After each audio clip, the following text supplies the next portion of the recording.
Welcome to the Change Mind, where the work of mind, body, and soul takes place. I am Tamu King, and I'm excited to be here with you. For the past 16 years, I have been in the field as a therapist and an educator, helping people around issues of trauma, from substance use addiction to domestic violence to child sexual abuse, and much more.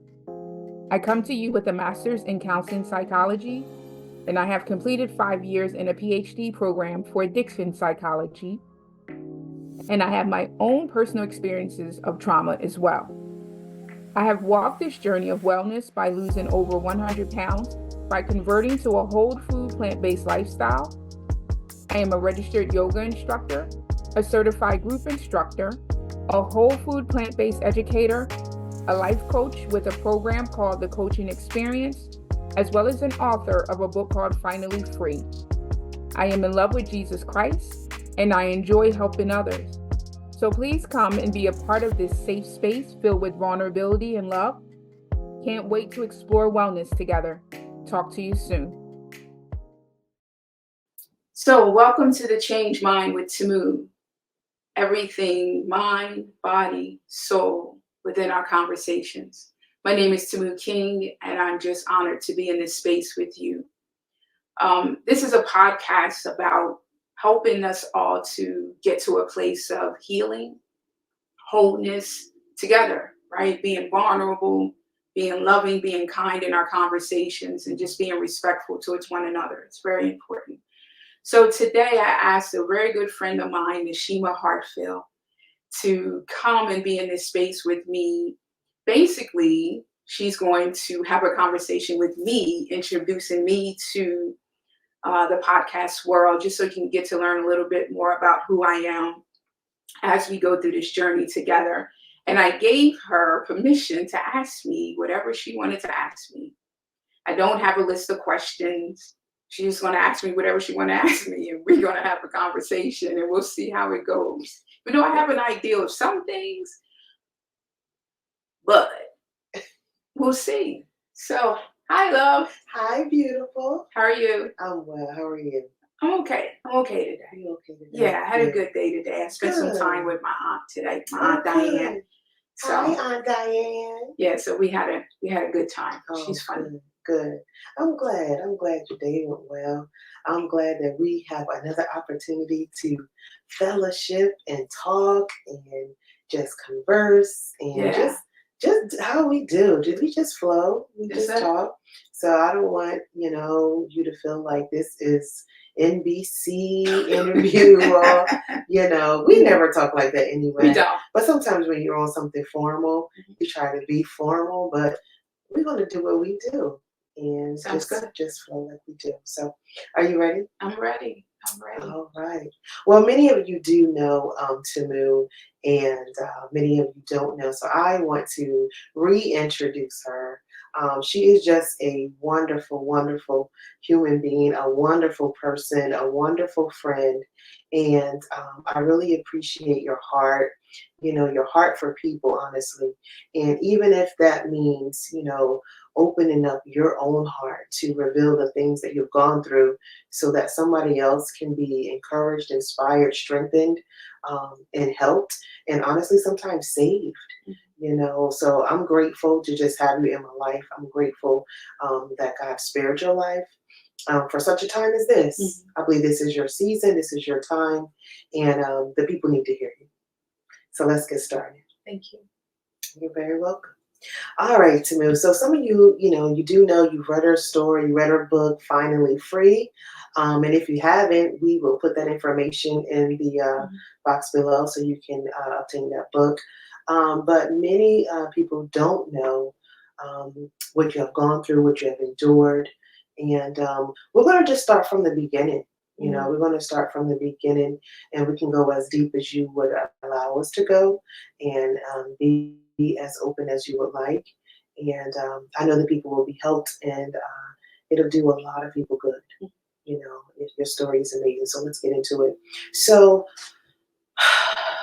and it's always hard to kind of jump into these type of topics because, you're my friend. And it's like when you talk about it, I'm, in it with you.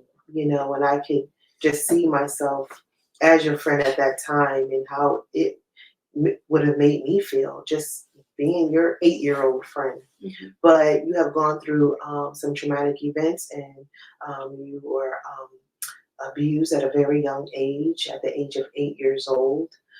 And let's talk about that. You were 8 years old when it began to happen. Um, give us a window into how the abuse started, the grooming process, because sometimes we miss those. Mm-hmm. You know, was it a stranger? Was it somebody you know? So kind of give us a little bit of that information.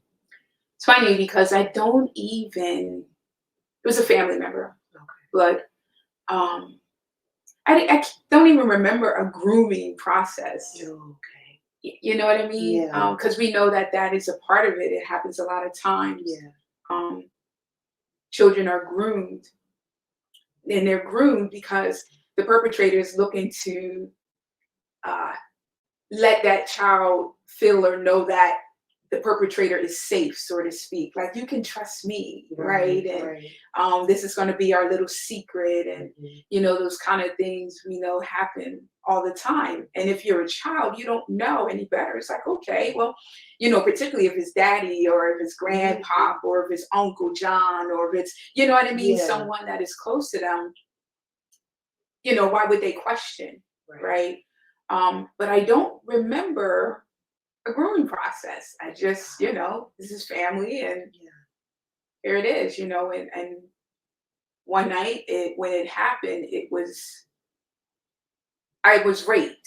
And I want to be clear, because sometimes people, you know, there's, you know, someone to be molested, Right. which all of it is horrible, because I also was molested by someone else as well, right? They touching me on my private part and things like that. But my very first time, I was raped by a family member. And afterwards, I remember thinking to myself, life has changed. Like, because I didn't know what happened. Yeah. I didn't understand it. It was physically painful. Like, we know it's mentally painful, but it was physically painful. Yeah. And that was the day that 8-year-old Tamu died. She died that day. And someone else was created. I don't know who that someone else was, but someone else was created, because that's when I began to figure out, how do I protect me? Yeah. Because, you know, some of the things they said, you know, I didn't want to get in trouble. They started to try to make me feel like this was part my fault, as if I asked for it, you know. So it's like, okay, I can't tell my mom because I don't want to get in trouble. I don't know what's going to happen, because this thing that just happened is wrong. This must be a wrong thing, right? And it felt wrong. It was painful. I knew it was wrong, but I just felt like I could not tell my parents, because I didn't want to get in trouble. So I kept it to myself, you know. And I do remember sometimes being asked, all right, you know, what's wrong with you? Why are you acting like that? You know, maybe from my parents, because I would begin sometimes maybe acting up, and I didn't know how to, you know, really respond to it, because I didn't know how I didn't have a voice, right? That person also took my voice, you know. Don't forget, if you tell, you're going to get in trouble, so you better not tell, right? So they took my voice. They took my innocence. The one thing that people, you know, God gave us this precious gift to have the opportunity to be able to save and to give to someone when we was ready. I never had that opportunity.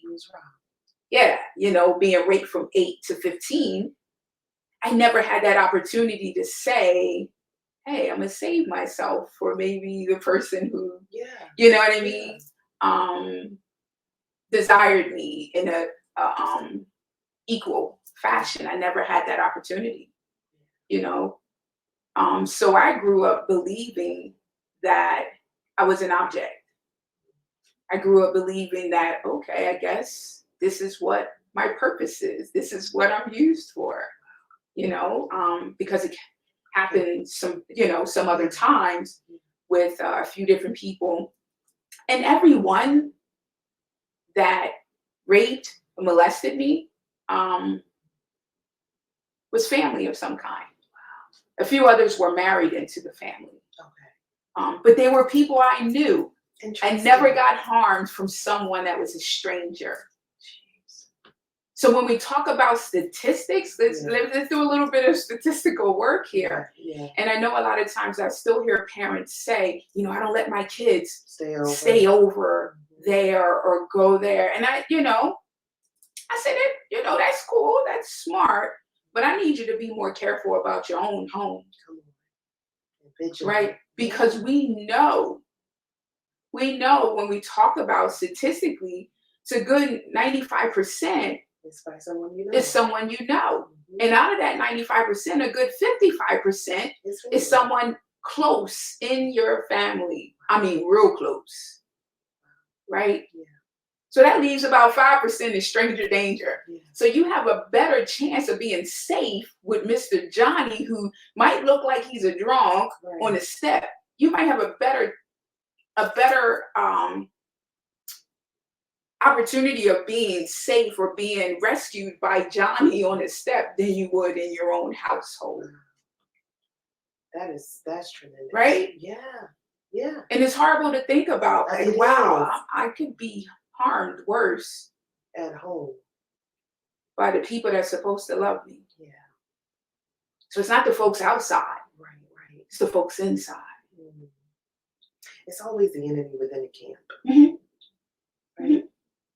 And so with that, and it's just hard to process, so forgive me. When you think about it, because you were just a baby. Mm-hmm. You were just 8 years old, and so talk about, you said in that moment the 8-year-old you died, right? And someone else was resurrected, someone else that felt that they just, I guess, you had to create someone else to, I don't know, was it to feel protected? Was it to try to understand? Was it to forget? Scared. Yeah. Because I didn't know when it was going to happen again. Because here's the thing, if this family member could do it, what would stop anyone else from doing it? Or this family member doing it again?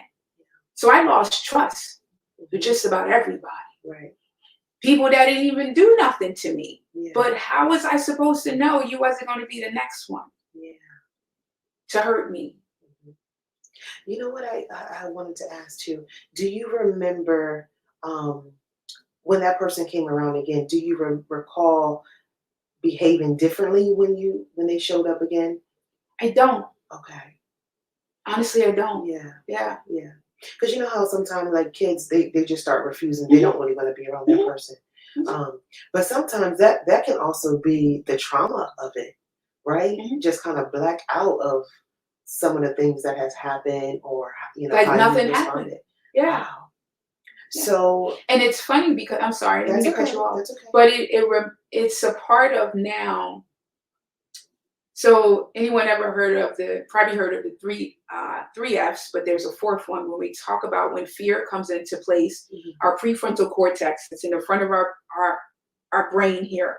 When we are threatened with fear, the prefrontal cortex, the place where we're able to make rash decisions and things like that, it gets shut down and it goes right to the amygdala. Freeze, fight, flight, and fawn. Fawn was added on. And I feel like that's how I showed up. Sort of like nothing happened. Sort of like that. And I notice through my life now, when I think about when things occur that are traumatic, I will show up many times like going on through the day like nothing happened. Yeah. It's not healthy. It's not. And now being 51, I have worked through that and recognized it. But when I think back to a lot of traumatic things that occurred, I just keep going and functioning. And that is part of a defense mechanism. Yes, it is. Yeah. It kept me safe. Yeah.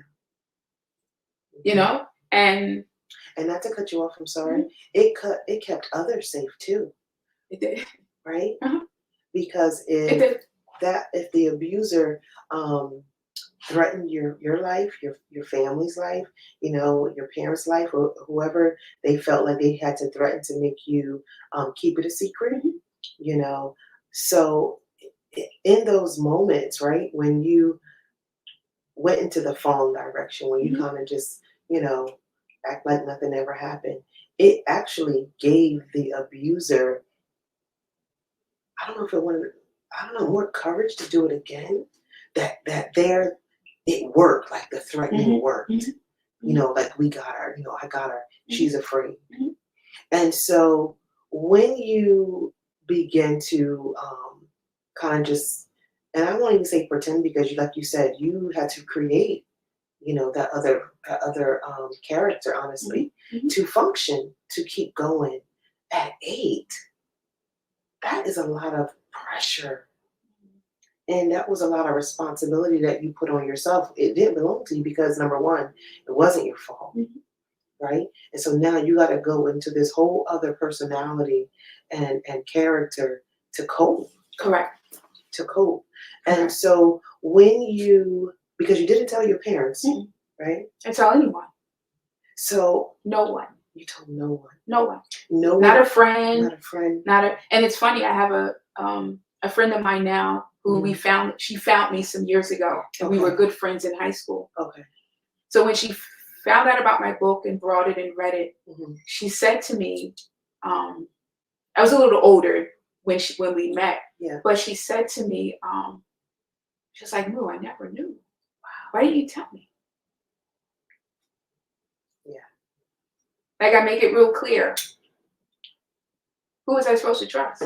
Right. Because you trusted them Correct. and they betrayed you. Correct.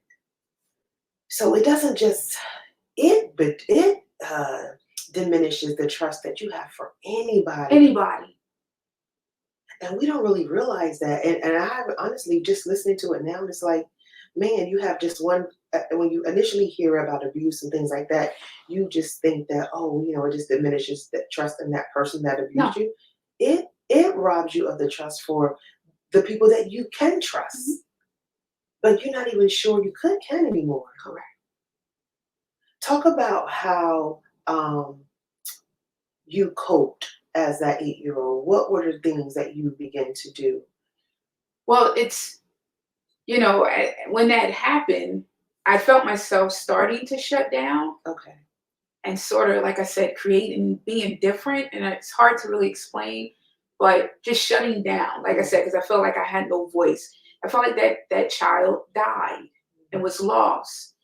Um, so started to pick up some eating, but it wasn't until because I remember I was 10 years old. I might have just turned 10 around that time Yeah.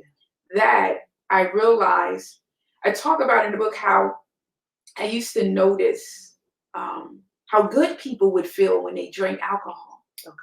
right? Like my mom and them, they would have house parties. Yeah. They were not addicted to alcohol. They just had house parties on the weekend. They were hardworking people.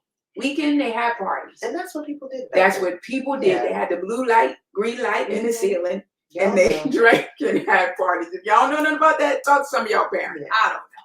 That's what Did you my even have a parents good did. childhood if you didn't have house? So it was in the basement, and they kept a bunch of liquor in the basement. Right. And I used to see them, and they looked like they had a good time. One day, I went in their little liquor stash, and I'm like, they partying. They don't know what they got left. Because it seemed like every time they had a party, they brought more liquor. Okay. Right? So I took advantage of it. And I remember, drinking it the first time. It was nasty. Yeah. But I felt good. Mm. It took my mind away.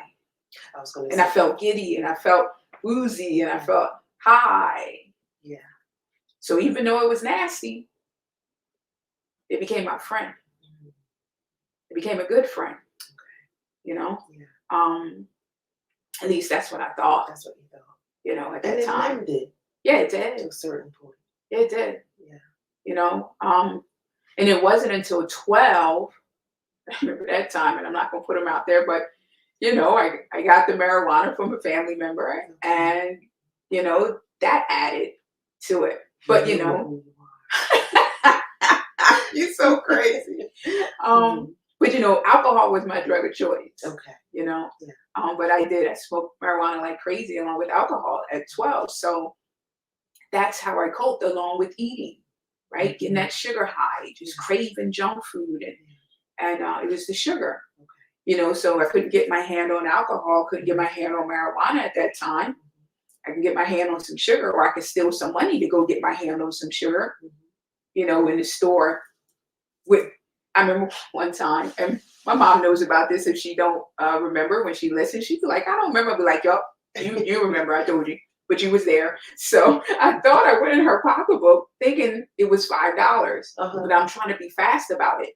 It was $50. Not your mama, $50. And I didn't know she just went to the bank. Oh, $50. Because I didn't know till I realized I got outside. I went to the corner store and spent $50 on a bunch of junk food. No. Some girl told my brother. Because she was like, your sister up there buying all this stuff. Where'd she get this money from? I'm this little kid. I'm in the store with $50. Yeah. So, of course, my brother tells my mom I get a butt whooping, all that stuff. But I still had all that junk. I gorged on a lot of it there because I felt like anxiety. And then I had a lot of it stashed under my bed. And I would do that. I was a little thief in stores. When I had a craving, when you had sugar at home, I would literally go to the store. And people don't realize that sugar is it's addictive. It's worse than heroin. Yeah. And I don't know if people think, it's a joke if someone says that. It is real. Sugar is as addictive as heroin. Yeah. It's horrible. Yeah. It's absolutely hard. It's not meant for us to consume. Right. But we do. Well, we do. And the fact that, when you don't have it and you start responding and you have side effects from withdrawals, that should tell us, why am I shaking? Because I have no sugar. Yeah, that's crazy. Yeah. Crazy. That's how I cope through childhood, along with becoming very promiscuous. Extremely. And I learned in being in the field for so long of DV and sexual violence, and talking, providing therapy and connecting to a lot of survivors. Yeah. When they started telling me, they were sexual assault survivors, and when they started telling me, I don't know why, but I find that I'm sleeping with this guy, and I kept hearing it over and over, and then I'm thinking about myself. Right. I'm like, wow, is this a trait of what happens? And it is. It's like, because we were raped, sexually assaulted, our control was taken away from us. So now it's like, I'm going to do it on my terms, when I want to do it, who I want to do it with, how often I want to do it with. I'm going to control this thing. Is it unhealthy? Of course. Right. But it's our way of gaining control back. Right. And you'll find that with a lot of sexual assault victims. And this is not just with females. This is also with males. And we always look at males as if they say he's just being a boy. We look past the trauma that he experienced and why he's showing up the way he's showing up. So it shows up like that in males just as much as it does females. Absolutely. Right. And can we also add too that abusers are also women? Yes. I had a friend of mine who shared it with me some years ago. Yeah. And I was like, wow. He's a good friend even to this day. Yeah. And he told me what happened when he was young. And he said, Luke, at first, he said, I was nervous, but then he said, I was like, I'm this young kid. Yeah. Here she is, this grown woman. He said, okay. But he realized as he got older how it had affected him and that he was raped. Yeah. And he was. Yeah. And we have a hard time, men have a hard time being able to come forth to say I was raped, because we in society will say, how can a man be raped? Oh, a man can be raped. Yes. Easy. Because rape is about power and control. And when I say power, I'm not talking about strength. Right? Because some people think of how can a man be raped? Well, there's no way she can be stronger than you. Right? It's about control and power. And if she can lure that power over that individual, she got him. Yeah. Some men are being raped because maybe a job is being affected. You know what I mean? Maybe their job is on the line or something. And she's like, if you don't do what I say, you're going to lose your job. Come on. There's wives that just like a man, just like a husband can rape his wife, a wife can rape her husband. Yeah. Whether it's luring the money, the household money, or it's whatever it is, it can be anything. And we have to understand that it can go both ways. Yeah. And there are a lot of men that have not been provided with a safe space to say, me too. Yeah. Yeah.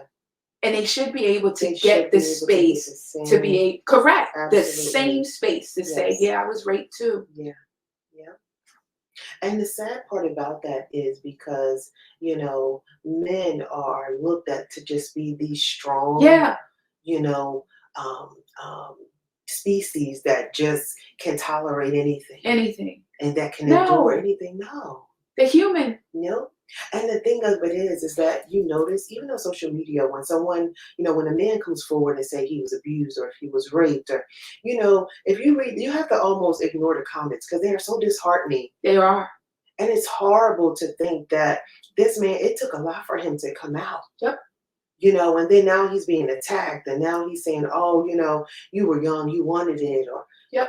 But if the girl was the same age and it happened, did she also want it? Correct. Why is it such a double standard? It is. It is. Really because we have this box. Yeah. We call it the man box, where, like you said, a man is supposed to not cry. He's supposed to be the protector. He's supposed to be strong. He's supposed to be all these things, but he can't be vulnerable. Right. If he cried, he's considered a punk. He's weak. Right. Really? Right. If a man experiences trauma, he should be able to have the safe space to say, I need help too. Yeah. Because the thing of it is that all of the things you just listed, right, that we say a man should be, we allow that man to be everything but human. But human. But human. But human. Yeah, so we perpetuate that in society. Yeah. Yeah. We do. We do.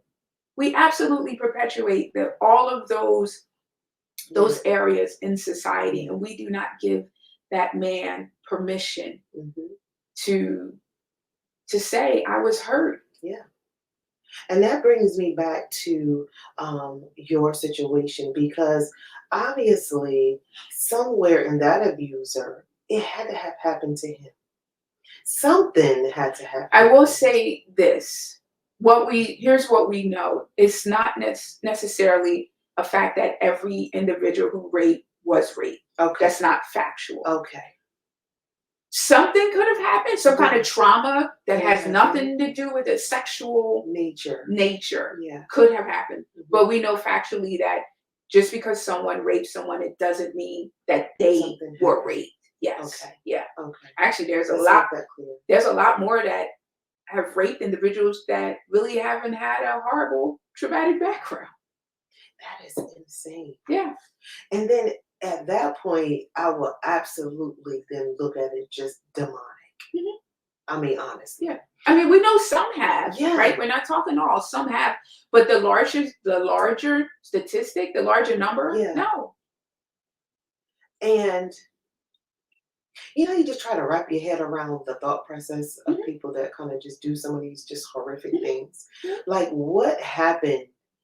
Because surely, and I don't want to say that because it sounds like is, you know, going against what you just said. But in my mind, right, in my understanding, and I'm sure a lot of people kind of think the same way, which could be incorrect. You know, in my mind, is thinking to myself, someone who was, quote unquote, raised, you know, without trauma, or they didn't endure anything. Like, at what point do you just begin to just behave in this most horrific way to another individual? Like, I always look for this. What happened? Well, I will say, what came to my mind as you were talking. Okay.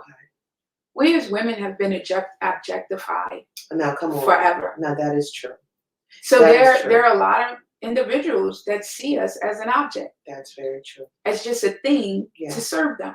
Yeah, that's true. You know, there was this this lady did this like this test, or whatever, because she was going through life. She was, you know, catcalled, and you know, all those kind of things that happen to a lot of women, growth and stuff like that. Yeah. So she kind of did this thing.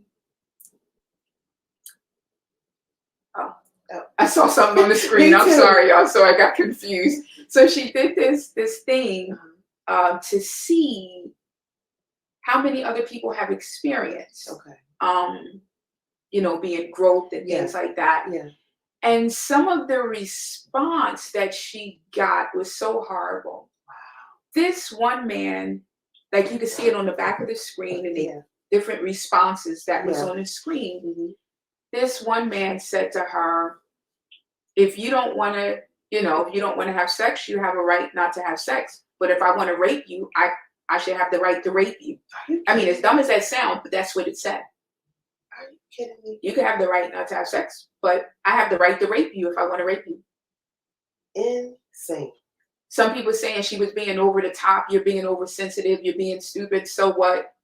Just a harsh language that was said to her, just, revealed, that we're seen a lot of times as an object. So that's a lot of thought around some individuals who do harm. It's like, well, you're here for my purpose and my purpose only. That's true. As if it don't bleed. Yeah. And honestly, when you think about it, now that you have made that clear, a lot of men get married for that reason alone. Mm-hmm. They get married and just for, to have a trophy wife, for her to meet whatever needs he may have his children, serve him around the house, but really don't see them as anything less than, to be used at their disposal.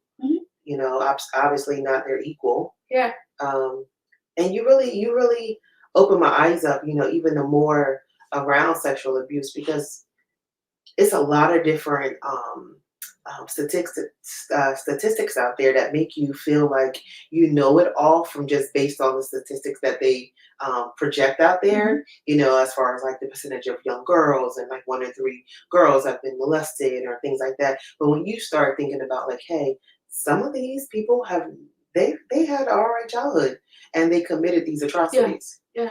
That never would have honestly registered for me. Because to me, I'll always think that is a root to that behavior. But sometimes it's just like what you just said. They just look to objectify that individual in a form of power, But what I have to say what I did love about her quest. There are a lot of men, just like there was some men in her video who stood up for her. Okay.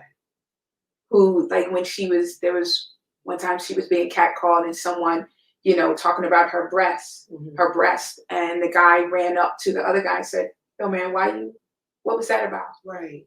Why would you do that?" Yeah. Right. So there are a lot of men standing up. Yeah. You know what I mean? So just like we have all this perversion and ignorance happening, there are a lot of men that are saying, no, we're not going to stand for this. Yeah. Right. There's like a big movement of men, and from sexual violence to domestic violence, saying, no, we're not going to put up with this. Right. And men standing up to men. Because that's what we need. That's right. Exactly because men always say all the time, well, we don't need to hear her mouth and blah, blah, blah. We need men standing up to men. And that's what we're seeing more of. So I'm grateful for that. Yeah. And that made me think about the time. First of all, I'm just thinking about just my journey with you. Just, you have opened my eyes up to a lot of different avenues and information. I just started thinking about, remember we did the vagina monologues? Yes. Talk a little bit about that. Oh, wow. I think that was a long time. It was. It wow. was. But I think it was so necessary. And when you were talking about men standing up for other men, I was trying to remember if it was a lot of men in the audience when we did it. There were quite a few. Yeah. Talk about the vagina monologues. The vagina monologues was created by Eve Ansler. Okay. Eve Ansler, if I'm saying her name correctly. Right? And it's just stories about some funny stories, right? About women and their bodies and loving their bodies and their vagina, right? And loving themselves. But then there was also stories about the harm that was inflicted upon women, from being raped to women over in the Congo and different things that were, that is still occurring. And it was a play that went all around the world, and like different companies started to do it to, raise money and, things like that. So and raise awareness. Yeah, raise awareness around sexual violence and the, women's rights and the harm that have been done to women. But like I said, I also appreciate the funny stories, that women have expressed and loving themselves and their body and appreciating their body and not being afraid to say, the word vagina because that's a part of our body, Yes. right? We tend to make that term Dirty. taboo, dirty. Yeah. It's our body, It's a part of our right? And I yeah. teach people, when you tell your child about their body, Mhm. don't skip over and start talking about pocketbooks and Yeah. cookies and things like Right. that, because if that child was ever harmed and had to go to court, Mhm. and the lawyer says, well, what did your dad do? Well, Yeah. he bit my cookie. And the lawyer, if they're real Yeah. shiesty it and can real be. slick, Yeah. that joke can get off. We know it has happened. Yeah. We've seen it happen. Yeah. Right? So it's like, educate your baby. Don't make it Yes. taboo. Yeah. Right? Give them the correct names of their body. And that shows you that the topic of inappropriate touch and those things was uncomfortable conversations that a lot of families just didn't have. And so that's why I think we take on that, oh, don't let them touch your, nobody should touch your cookie, and it's kind of, it is detrimental. Yeah. Yeah. Just like you said, for some of one of the reasons, like you just said, it can be used in court. It's detrimental. And I think that we need to learn how to have a healthy conversation, Yeah. that they can be informed, Yeah. about it. So as an 8-year-old, right, let's go back to that a little bit. So as an 8-year-old, you're trying to cope. You have created this identity, a new character, to just try to hide and escape from the abuse that was occurring. And so you went into alcoholism. You mentioned how you began to smoke weed at like 12 years old. And so tell me about that. Did it begin to spiral? At what point, was it noticed at a certain age, or were you able to hide it well? One of the things no one ever said it, other than one day when I had a conversation with my mom. She had said to me, I just thought you were being rebellious. And I get it, right? Because I was rebellious. School, I did horrible. Okay. All through school, I got, mediocre grades, and I barely made it through. But I did, but I barely made it through. I was a CD student. Not because I was dumb. Right. My mind wasn't there, along with being bullied, right? So that's another thing that was put in there. So just all these things, I didn't have the mindset. And like I said, all I could think about was getting something else to drink. Another time I was going to be able to get high. I didn't have money, so I got it from where I knew to get it, and I had family members to give me the marijuana and, those kind of things. And I just thought about it. Oh, Lord. We had a woman down the street. I think she's no longer here, but I'm still not going to say her name. But we had a woman down the street who, she was, you ever have that person who's the neighborhood fun person? She was an adult. Yeah. I'm a kid. She was an adult. And she was a drunk. Okay. And she didn't care. She just wanted folks to drink with her. So one day she saw me. What's no age limit? No. One day she saw me, and they called me Mookie back then. Okay. So I got all these different names, so I know how someone knows me. So if you call me Mookie, I know it's from back in the day, right? So she was like, Mookie. She was like, come here. And I was like, what's that? She was like, you want something to drink? Sure. Wow. So I always knew, the liquor was in the house. She had the beer, and that beer didn't taste too good. That was Old Milwaukee, but I still drank it because it gave me a high. So I knew if I couldn't quite get to that basement area, because, mom and them were in the house or whatever you're doing, I know I can go see her. Right? So I had avenues to get what I wanted, needed. And hold on, let me just pause real quick, because I don't want to skip over the spiritual aspect of the enemy's assignment, how he would... He makes things accessible. Oh, very accessible. Oh my gosh. He make things, the fact that even as an adult, nothing in her mind said, this is a child that I'm giving this alcohol to. But the enemy will set up people to further traumatize you while you're already 12, 13, 14, 15. Yeah. Or 16. Like I could all that time. That time. I knew I could go to her if I couldn't get to that basement. Do you remember having any physical effects from all of the alcohol and drinking? Like, did your body change? Did you lose weight? Do you remember if you were mean as a kid? Out? Yeah, as a kid. Like, no, I just remember feeling good, feeling high.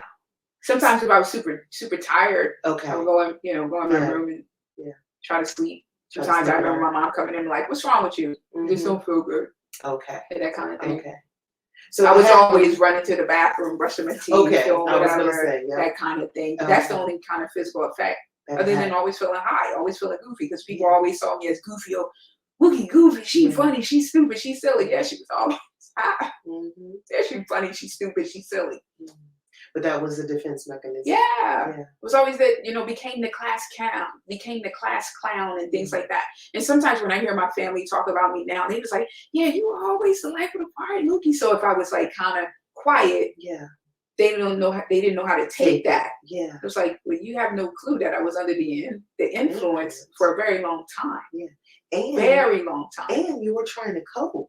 Yes. Because did you feel like people could see the abuse? I did. Okay. That's why I sought to try to hide it and look a totally different way and act actually stupid and simple, so you wouldn't see the abused child.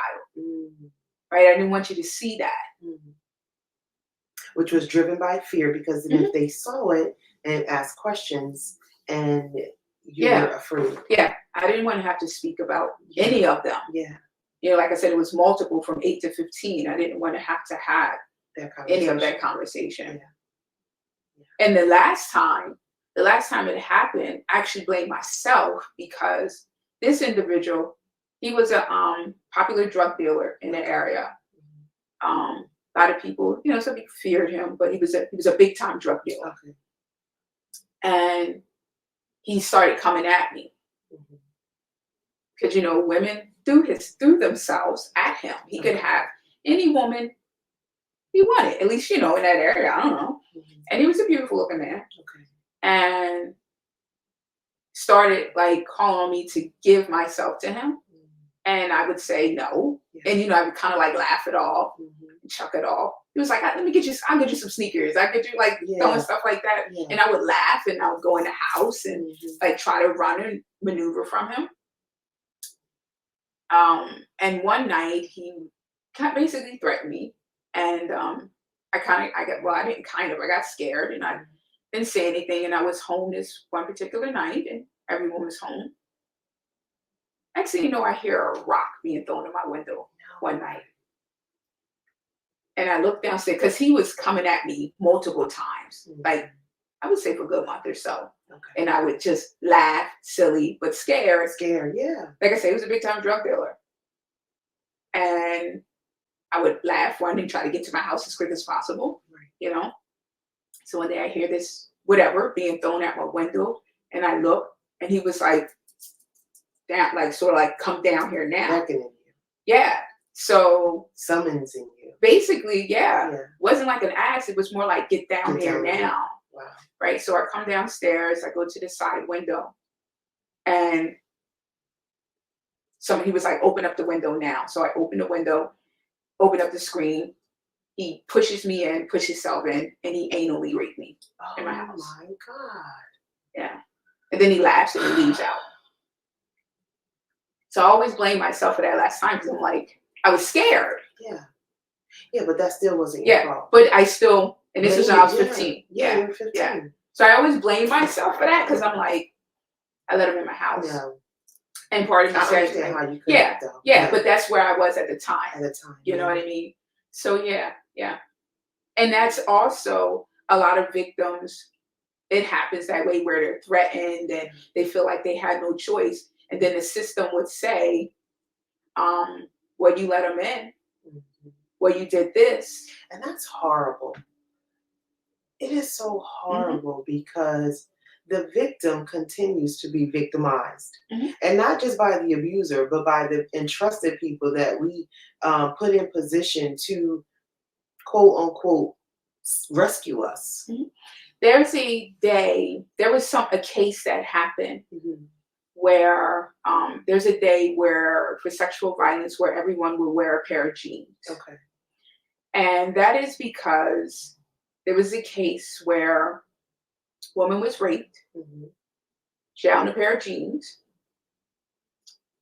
And because the judge said, well, you had to open your jeans. Are you kidding me? Dude got off.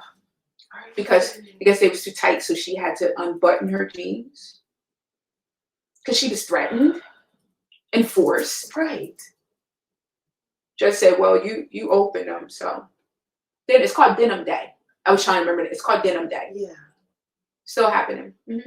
It's in April, just so anyone knows. April Sexual Assault Month, and it's Denim Day. It's in April, and so some companies, they give their jobs, like if they're not able to wear jeans, they give them an incentive that day. They can wear jeans to show support to that survivor. Yeah, it just said because you had to open your pants. How insane is that? Insane.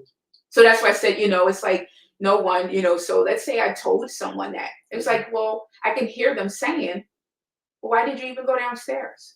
Not even so much open the window. Why did you even go downstairs to entertain them? Then why would you even let them in my house? Why would you even open up the window? You understand what I'm saying? So I can even see that conversation happening. Yeah. So for me, it's like all day. Not seeing the fact that I've been threatened for a good month now by this joker. Harassed, threatened, feared for my life. So, and knowing that he had guns, knowing he was a big time drug dealer. I've seen what he's done. Yes. So I'm this little 15-year-old. And yes, do I have brothers? I do. And I'm going to tell you, it went through my head and I said, don't want them going to jail. I'll just deal. Wow. So they would have killed that joker. Yeah. I know it. He'd have had a lot of, if not killed, he'd have been in the hospital harmed very badly. Yeah. You understand? Yeah. So in my mind, love my brothers. Yeah. Love them. Nope. Keep to myself. I've always been a protector. I was just getting ready to the detriment of myself. I was just getting ready to say, you protect. Even to this day. You protected everyone you do. Yeah. I'm a protector. Yeah. I'm a protector. Yeah. Yeah. And that's not a bad thing. It's not a bad thing, and when you put it into the perspectives, the appropriate perspective. Correct. Right. Correct. As a child, that was not your responsibility to protect anyone, honestly. But yourself. But you didn't have the strength to do that or the courage to do that. Correct. That part of you, that innate ability to, that flight or it was robbed from you. And so even just thinking about, like you say, your brothers, you knew that they would have took matters into their own hands. And I always like to share this. I have one biological brother. He did it all by himself. Okay. And that's my baby boy. He's 5 years older than me, though. He's the oldest. Whatever. But that's my dude. But we have a large family. We have a bunch of first cousins where we were raised like brothers and sisters. So when I say brothers, I'm adding them to the collection because that's how we roll. Yeah, we raise close. So it's I didn't want no one else to get harmed. Yeah. I got harmed. Okay. So we're gonna survive. So how did you?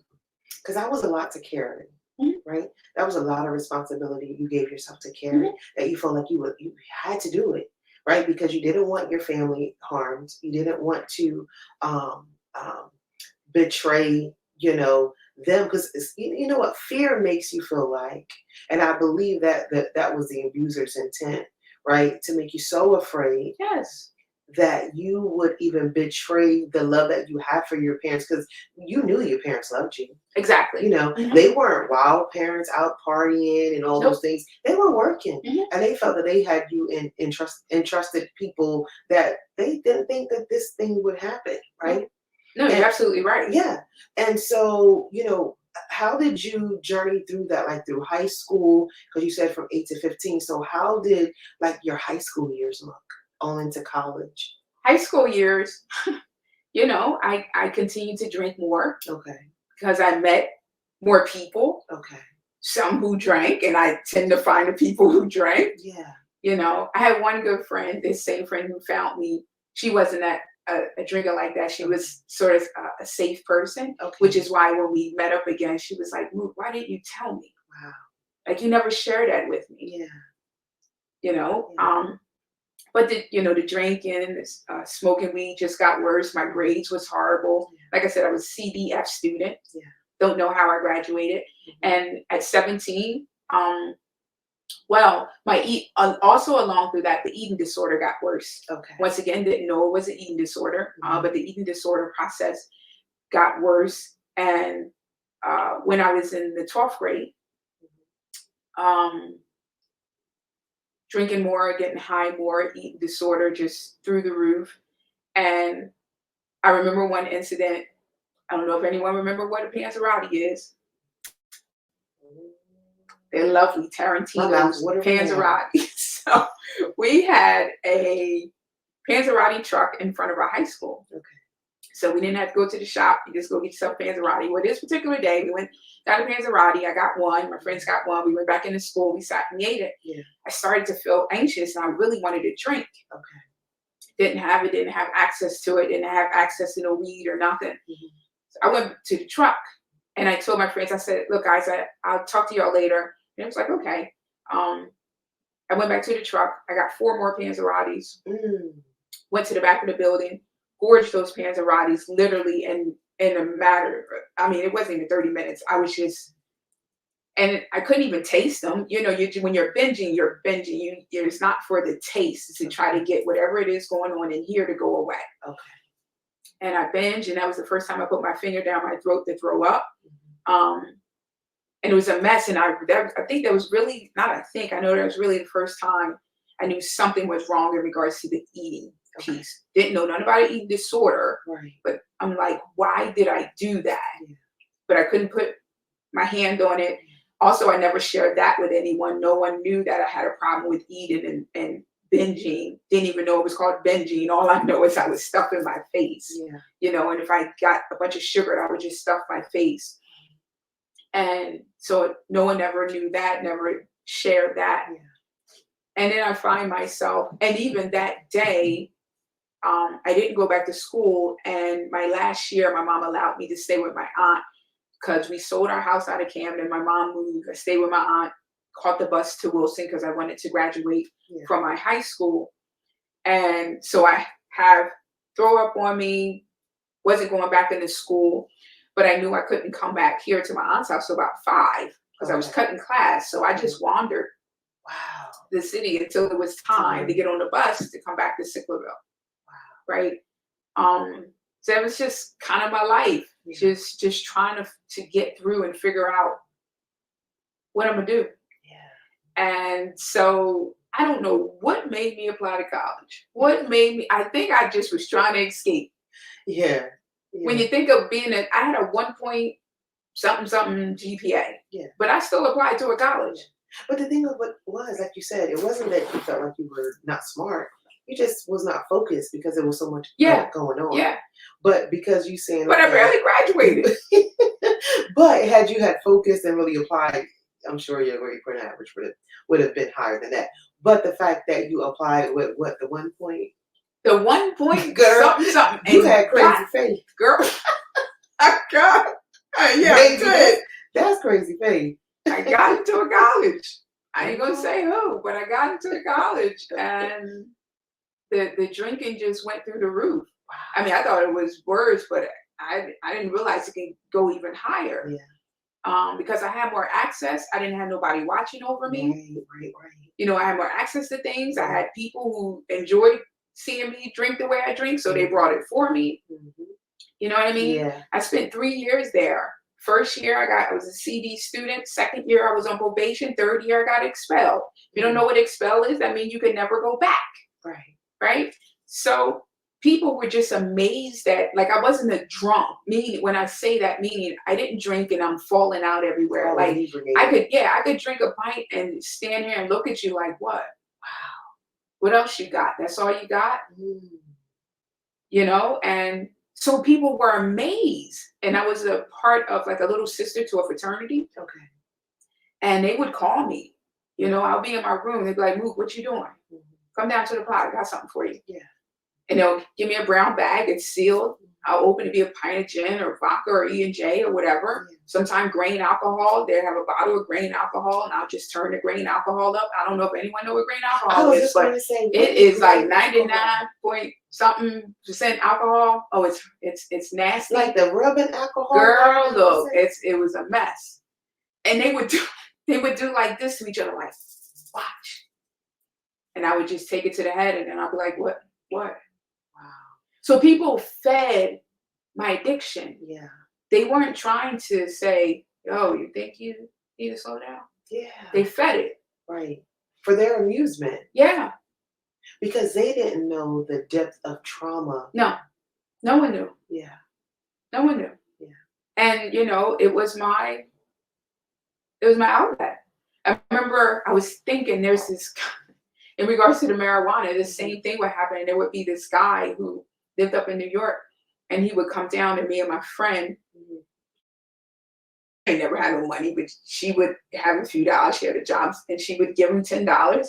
And he would do like this because he sold it. So he would come with this big bag. He would do like this and throw it on the table and be like, and it got to the point one day I said, "Why'd you even take our $10, dude?" And he'd be like, "Yeah," because he said, "I have to feel like I got to take something." And he'd be like, "Yeah, y'all go do whatever you want with it." Wow. So we would split it because it would be a big pile on the table. And he was like, and he would be like, "Well, maybe y'all could sell some, maybe you could smoke some." Now she was a business person. She would sell some and smoke some. Okay. Me, smoked it all. Oh. I ain't had no money. Right. You think I would try to make something? Yeah. No, it fed my addiction. Yeah. And it was I needed whatever I needed to stay high because I was tired. Yeah. And all of that pain didn't go away when I went to college. It just, like I said, it gave me access to just be freer. Yeah. I didn't have to hide it. I didn't have to hurry and try to run to the bathroom to put something in my eyes or to brush my teeth or wonder if I'm smelling or anything. Yeah. I was free. So at what point, what happened in your life? At what point and what stage did you say, "You know what, Tamu, or you got to make a decision," with drinking? Like, was there anything that happened that caused you just to say, "All right, I got to cut this out"? I got pregnant. Okay. I got pregnant. Okay. When I got expelled, I didn't tell my mom. Love you, Mom. I didn't tell my mom. And when the mail came, I was like a football player, like trying to intercept that thing. And I finally intercepted that letter. Yeah. So she never saw it. And every once in a while, she would ask for where my grades were. And, I'd be like, "I don't know. I guess they ain't come in." And after a while, she stopped asking. You gotta say, "Oh, the teacher ain't put my grade in." I lied. This is the third part of it. I know, right? So I met this guy. So here's the thing. I told her, I said, "Well, I'm on probation." That's what I said. Okay. Because if you're on probation, you can go to community college, take a class. If you get an A or get your grade up real good, you can get your GPA back up to that standard to come back. Okay. So I said, "Mom, this is what happened. Can I take this class?" She was like, "Okay, Tamu." Because I told her I was on probation, not expelled. So I went to community college. I took this class. The insane part is, I took this class like as if I was going to get an A. They was going to let me back because my insane mind. You had crazy faith. I did. But I met this guy. Okay. Who in the very beginning I knew was out of his mind.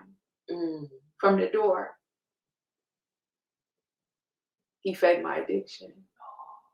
He fed my loneliness. He fed my, my emptiness. Yeah.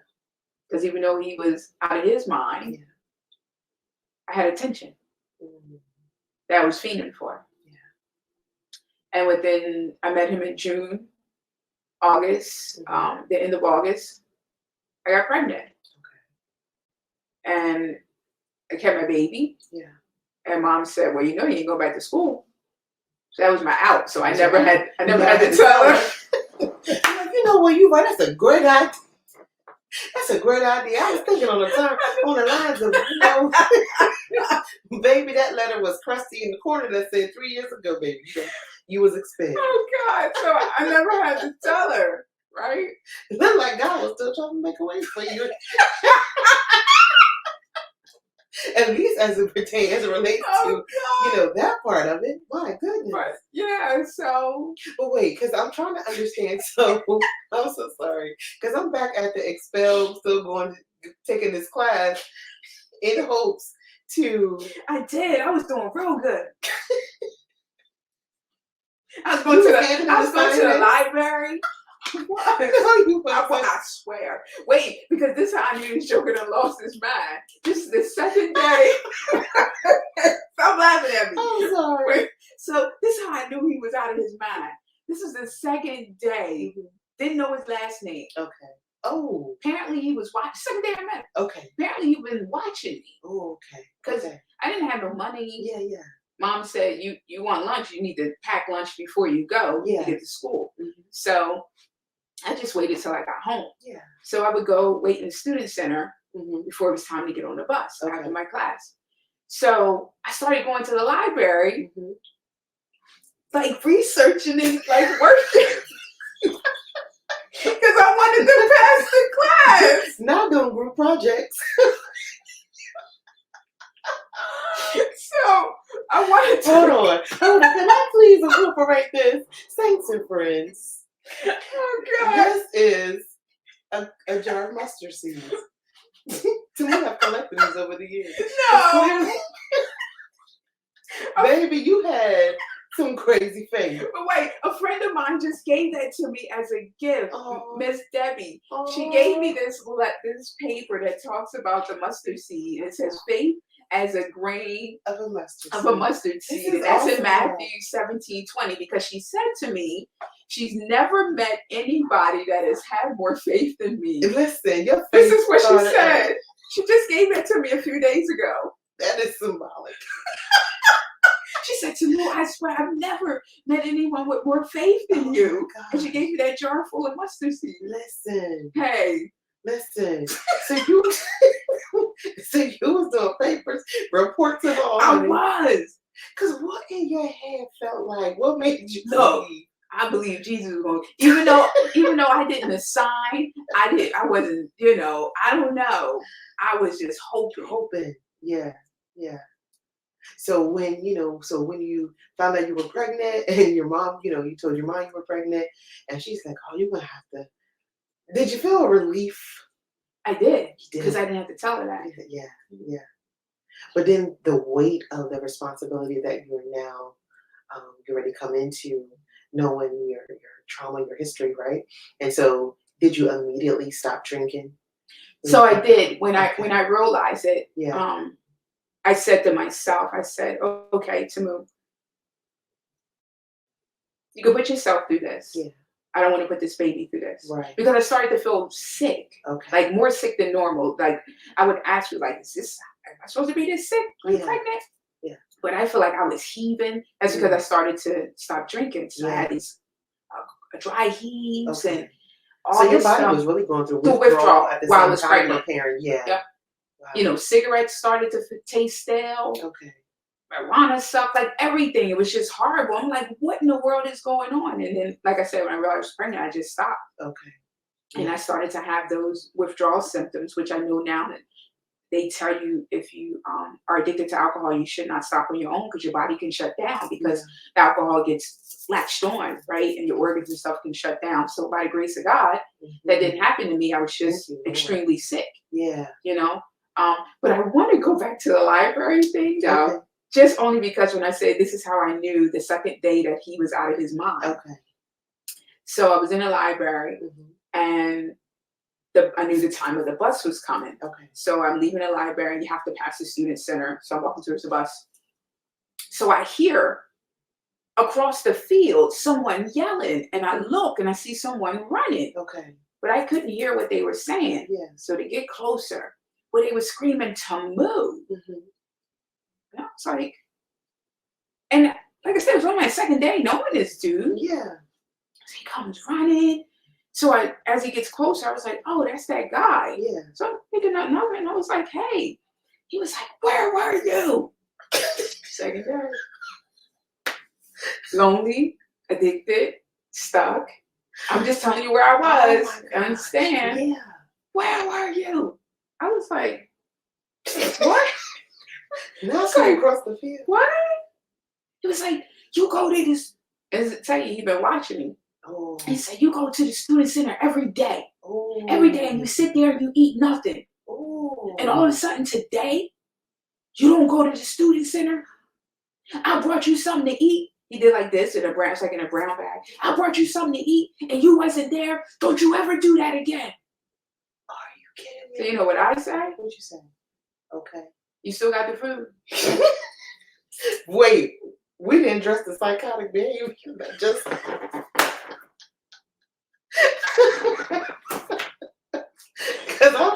on lonely, addicted. Okay. Let's remember who we're talking to. A trauma victim First here. of all, let's remember. Okay. Not this Tamu. Not this Tamu. The trauma, yes. traumatic. Yes. Then that was the natural response. Yes. Okay. I said, because you still got the food, because I'm hungry. He was like, here. Oh my God. He was like, don't you, and as he's telling me, don't you ever do that again. Yeah. I'm just like, all right. I started to eat. I said, I'm eating with the spoon in the bag. I started to eat. Wow. And we got on the bus. I was like, all right, cool.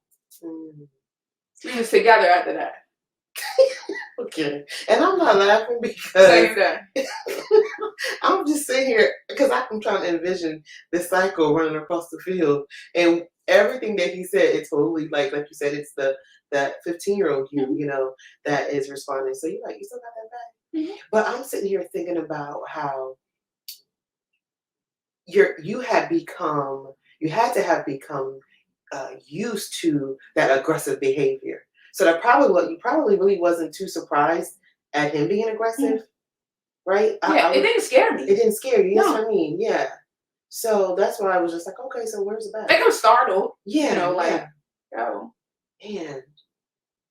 And so how long did that relationship last? 5 years. Okay. 22. I left him when I was 25. My daughter was 4. Okay. And so it started out with that he was verbally abusive. Mm-hmm. Was it physically at all? Yeah, it got physical. Okay.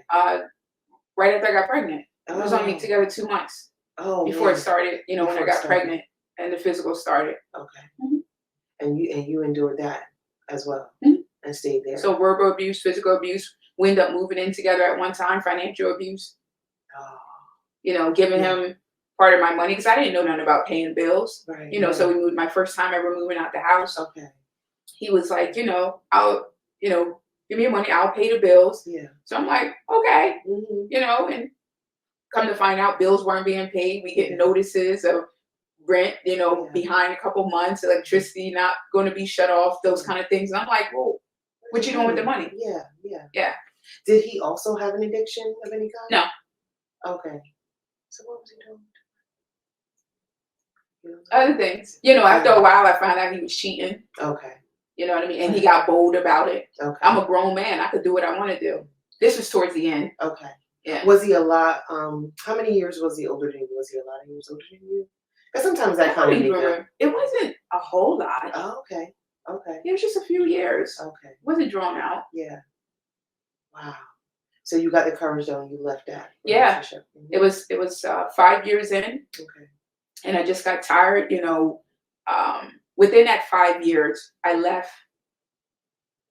So within that 5-year marker, he had threatened to kill me. Okay. Put a knife up to my throat. I said to myself, it was the first time I ever saw the devil live and in action. You would think I saw him beforehand, but I'm just saying, like, you know, I'm older and I really saw him, right? Yeah. And that night was the night I said, okay, it's time for me to make my plan. Okay. And I left 6 months after that. Okay. And it was just real. I think he was trying to call my bluff because it was just one night I was tired. Because like I said, he started to cheat. So within that last year, so did I. Okay. And I know I'm saying tit for tat, but I was done. Tamu was like one band, one song. I was done. I was done. Right? I just couldn't figure out because I was like, you know, okay, single mom, am I ready for that? So I was trying to figure all of that out. Right. And one night my daughter was with his mom up in North Jersey. And one night I was getting myself together. Okay. I just had on a t-shirt, some cut off shorts. Yeah. He was like, where are you going? I said, I'm going out. Mm-hmm. Where you going? I said, I'm going out. Right. If you leave this house, don't you ever come back. I said, really? Mm. He was like, yeah, don't you ever come back. It was as if a light bulb went off. Mm. It's like I needed permission. Wow. And I took it. Yes. And never went back. Thank God. I just took what I had that night. Yeah. Like I didn't take clothes or anything. My daughter wasn't there. I just took my stuff. I called my mom. Mm-hmm. I said, Mom, can you unlock your door? Like I had a key, but she was there by herself, so she got the chain. Okay. I said, that's what I said. I said, can you take the chain off the door? Okay. I said, can you just take the chain off? I got my key. Yeah. And all she said was, you need me to come get you? She didn't know what was going on. No one knew he was abusive. Once again, I never told anyone anything. I've been a protector, even to my detriment. No one knew. So when I had black eyes, I stayed away. There's been times when they would say, "Baby, I haven't seen you in a while." Yeah. Right? Because I need that black eye to heal. Right. You know what I mean? Yeah. So I said, "Mom, not just unlock the door. I'll be home soon." She said, "Okay." So when I got there, I was on the couch. She comes downstairs. I knew she was gonna come downstairs. She came downstairs. She said, "Everything okay?" I said, "Yeah." I said, "Can me and Kenya move home?" Yep. Like there was no question. And I do recognize that everyone doesn't have that option. That's true. There are a lot of people that don't have no place to go. They have to go into shelters. You know, some are homeless. So I do recognize there are a lot of DV survivors that don't have what I have. And so that honestly, a lot of them are forced to remain in those those relationships because of that reason alone. They have no place to go. Right? They don't have support or resources. Right? To make those moves. They don't. You know, and I was blessed to have a mom that said, "Yep, come on home." Right? Now, because when you were talking, I was just thinking, did he try to keep you isolated beyond the fact, from when you were just trying to hide the abuse and the bruises, but was his behavior like to try to keep you isolated? He tried, but he wasn't the best at it. Okay. Because your family was pretty close. Correct. Yeah. And I still had a mouth. Okay. So I wasn't necessarily a timid individual. Okay. Which I would say sometimes I feel like why more situations happen more than not. Okay. I mean, more than maybe would have because my mouth. You know what I mean? I would say things or I would do things and then he'll get mad and then he'll hit me or do something because I wouldn't necessarily just totally be quiet. Okay. So when my family had things, no, I still went to the family functions. Okay. And did he come with you also? Sometimes. Okay. Sometimes. Okay. And it would seem like everything is great. Yeah. Wow. Yeah. And it's the thing though too. Some people are really good at hiding. And when you think about, like you say, you were a protector even to your own detriment. And that's the thing of it, because sometimes it's kind of like you can protect so well that by the time you actually do tell the truth, it's almost like, oh my God, that person, you made them look so good that surely that person couldn't have done all those things. Exactly. Yeah. But it was just the level of protection that you had for them that made them look that innocent. Yep. And some of the things that was said to me were, I knew he was crazy. Like some people said that. I was like, okay. Yeah. Like no one said to me that couldn't have been. Right. It was just like, wow, why didn't you tell us? Yeah. Yeah. Or we gonna find him. Yeah. One just said not too long ago, I'm still looking for that dude. Is he still alive? Do you know? Yeah. I guess. He is. I kind of want to find him. And like I have to tell my family, look at me. Yeah. I'm good. I'm whole. I'm healed. Yeah. God got me. Yeah. I'm okay. Yeah. And let's talk about that a little bit, because really what the root of that is forgiveness. And when you truly forgive a person, it's almost like that's still a level of protection. Correct. Right? Yeah. Talk about that a little bit. How did you learn how to, one, forgive yourself, and then the abusers?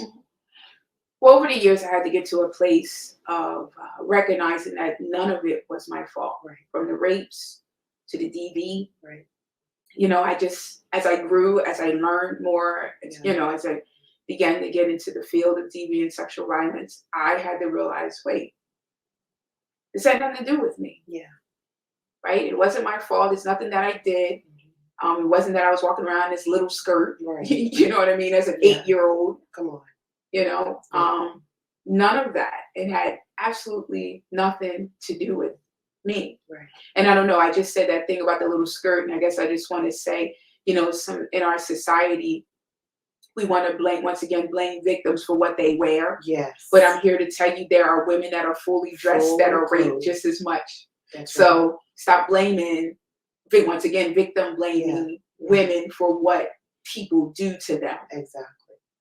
Because quite honestly, whether we want to agree with it or not, I don't care if she was walking around naked. Well, I've said that all the time. Yeah. I tell people that I don't care if she's running down the street butt naked. You don't have a right to touch her. That's And your if she invitation. is, call the cops and get her help because something's wrong. Something's wrong. Whether someone just harmed her, Right. might be something mentally wrong with her. That's right. Call for support. Yes. You don't touch her. Come on. Absolutely. Yeah, I tell folks that all the time. Yeah. Yeah. And I said, that can sound extreme, but I don't care if that's what she's doing. Exactly. You don't have a right to put your hands on her. That's right. Right? Yeah. Absolutely. Oh gosh, did I say it? Okay, so I ain't gonna say where, but I was in this church one time, and I remember the pastor said, "Ladies, give us a break." What he meant was cover it up. Give us minimum. Stop making it so easy for us. Give us a break. Making it hard for us. He was full of lust. So we blame. Not give us a break. Help us out. He was like, help us out, ladies. Don't make it so easy for it. Help us out so we don't, we're not looking and things like that. Like it's our fault if we have on a short skirt. And I was like, really? How about you help yourself out? And I said that I said, why don't y'all help yourself out? I'm so glad. I was going to say, did anybody respond? You know my mouth. I said, I need you to help yourself out. Right. Stop looking and lusting after her. And you won't have the problem. Right. Right. You know why? Because people, what you really heard him say was, I have no self-control. Yes, exactly. Yeah. I need you to help me to control myself. No. Nope. We all have to, that's our own self. Yes. Yep. That's exactly what it is. Yeah.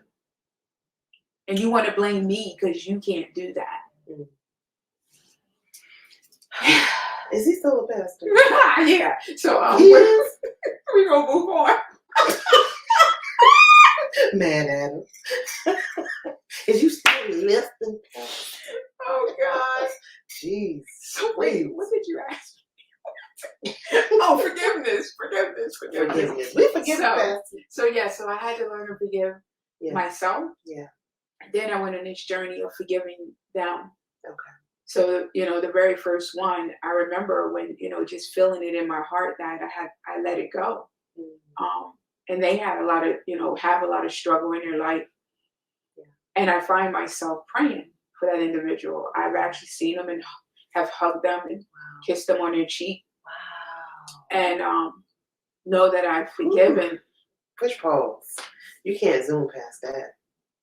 Because that takes supernatural strength, supernatural love, supernatural courage, honestly, and true forgiveness, like that Christ-like forgiveness. Because who even does that? I had to. You had to. When we talk about forgiveness, it really is not about that person. Yeah. It's about you letting it go so that you can heal. It doesn't take that person off the hook. Right? That thing still happened. It didn't go away. Yeah. But it releases me from when I'm seeing them or thinking about them for being all hurt and angry and sick. Because I was sick long enough, right? So it releases that from me so that I can move on. Yeah. People are holding on to unforgiveness about people that are dead. Come on. Right? The person is dead and we're still holding unforgiveness and you're miserable and you're feeling sick when you think about them and you get angry. That's not benefiting any of us. Yeah. Right? Yeah. So I had to release it because I felt like if I'd have held on to that unforgiveness, he still would have had control over me. And I'm glad you said that because it goes back to what you said prior to that, is that it doesn't take them off the hook. No. And I think that's what people think, that if I forgive them, it means that you're not still accountable. No. That they can't be held accountable for their wrongdoing. But like you said, it releases you. Correct. Yeah. And I read something somewhere, and it's kind of like they're saying, like, unforgiveness is almost like you drinking the poison and expecting someone else to die. Am I saying that right? I think that's what I read one time. And I was like, that is absolutely how it works, because unforgiveness, it poisons us. Yeah, it does. It poisons our heart, our spirit, just everything. It makes us physically sick. It causes stress. And so for you, what made you feel like, you know what, I had to? Did you have to become selfish? I did. Okay. I did. And we talk about in this world, we want to be, as believers in Christ, we talk about we want to be selfless, right? Yeah. We don't want to be selfish, but I believe that there are times where we have to be selfish. Yeah. And I had to be selfish about that thing because I just couldn't live. I couldn't live like that. And I couldn't live knowing that every time I would see this person that they had a piece of control over me. Okay.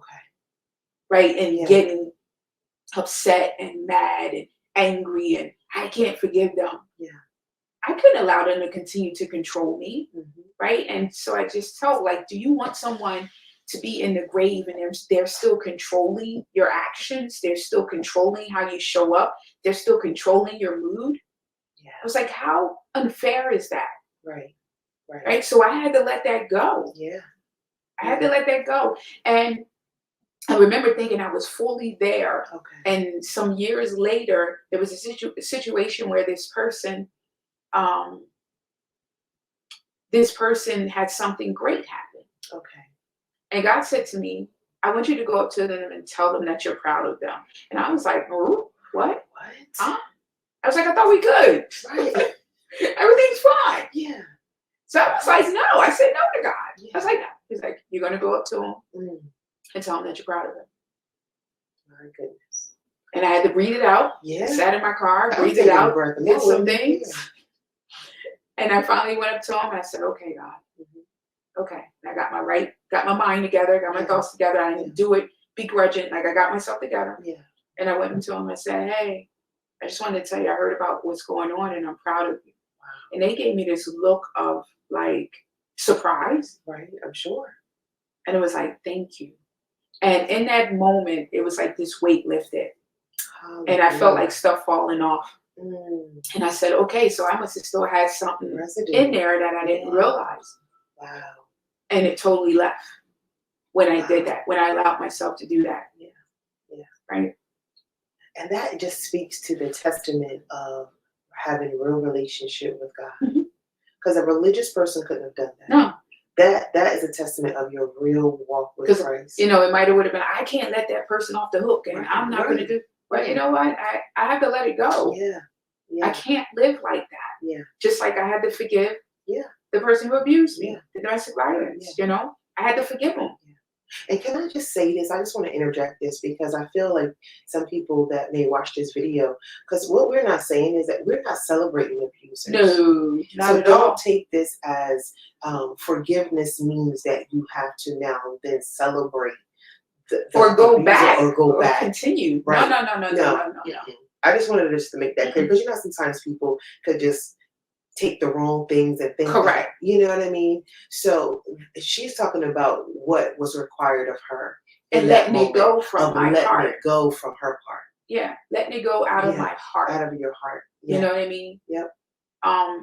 And that's what I try to tell folks because that's what we think. Forgiveness means, okay, now I have to let you continually be in my life. Right, exactly. Forgiveness means, everything is all better. But no. You shut that door. If someone harms you, you do not have to be friends with them. You do not have to stay in that relationship. Yeah. Don't you dare. Absolutely. But you can let it go from your heart to where it doesn't consume you and make you angry and make you sick. Right. And make you feel like that person is controlling you. Right. Right? Because that you're releasing it from you. Yeah. So that you can be as whole and healthy as possible. But you do not have to let that person back into your space. No. Yeah. And I want to And I want to say too, and I'm so glad you made that clear. And I want to say too, right? Because for you, that was the defining moment that you have really finally let it go. That you really were finally free from that hold, honestly, that unforgiveness will have on us. Yeah. It can have a hold on us. It can. And so when I think about like a wound, right? You're fully healed when you can jab at that thing and you no longer, winks at the pain of it. There's nothing there.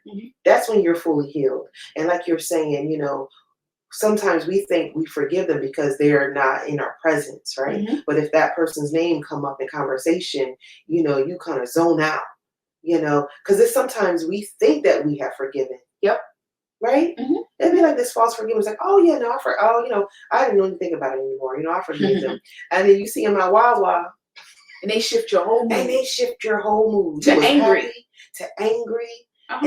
and anxious now, Uh-huh. right? All of those different things happen within your body because that's unforgiveness responding. Yep. Your body keeps the score. That's actually a book. So check Is it it? out. It's called Your Body Keeps the Score. I'm gonna have to get that book. Yeah. Wow. So your body can tell what's Yeah. happening. So you might can say one thing out your mouth. But it's gonna tell the truth. You start pacing. Some people might start pacing. All of a sudden Yeah. you're like, well, what in What the just world happened? Yeah. we was just laughing about? Yeah. And now you sitting up here, Yeah. hands twitching, Yeah. nervous. Yeah. And that's just like, and not to because I'm not comparing it, but when you think about it, you ever like get out of a relationship and you know it was, you know that it was toxic, right? And so just the very sight of that person, you don't know if you're strong enough to even not go back. So you kind of like, girl, let's get out of this door. I just seen somebody. You know what I mean? It's like your body lets you know that you're not over that thing. Correct. Yeah. And so, and it comes in, like you said, whether it's unforgiveness, whether it's just letting go of something. And so did you forgive him before or after you finally told, you know, someone about it, your parents about it? Was the forgiveness done prior to you telling them or after you finally? That's a good question.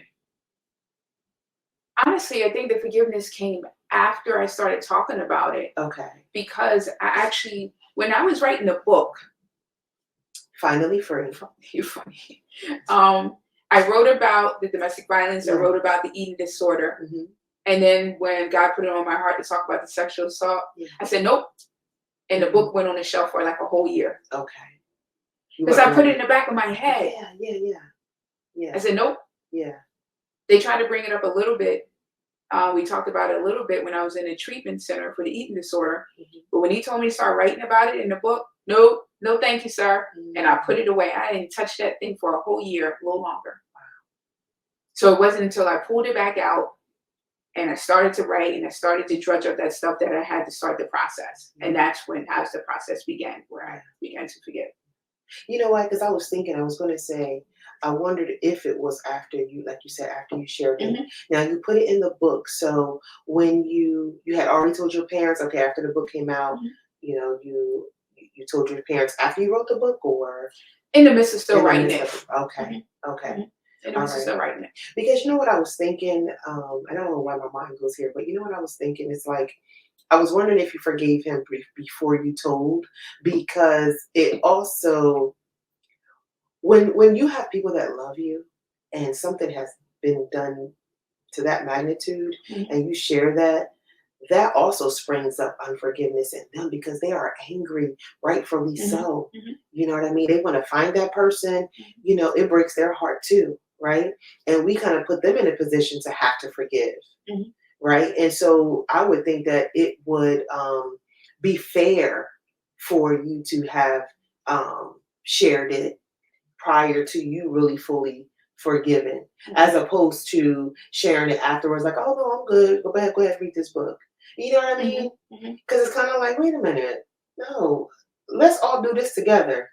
Let's, you know, because for their own reasons, they have to forgive. And that can be hard for when you think about it just as a mother. You know what I mean? For your parents, like, man, obviously it's hard for you because you're the one that endured it, right? But sometimes the condemnation and maybe the guilt that they may have felt, like, man, where was I? Like, was it my fault? You know, the normal questions parents would have. Where was I? How did I miss that? And those are the questions that more so the questions that my mom had. My dad shut down. Okay. And that's how he dealt with it. He struggled. Okay. So we really didn't talk much about it. Okay. He just, you know, continued to coddle me and love on me like his baby girl, like he still does. I'm 51 and I'm still my dad's baby. And I have seen it for myself. It is that absolute truth. She is. First of all, she's a mommy and daddy's girl. I'm sorry. I know. They coddle and love me because as soon as I told my mom, she now looked at me like I'm 8 years old. And this was when I was in my early 30s. She still do at times. She's very protective. My mom is very protective. So is my dad.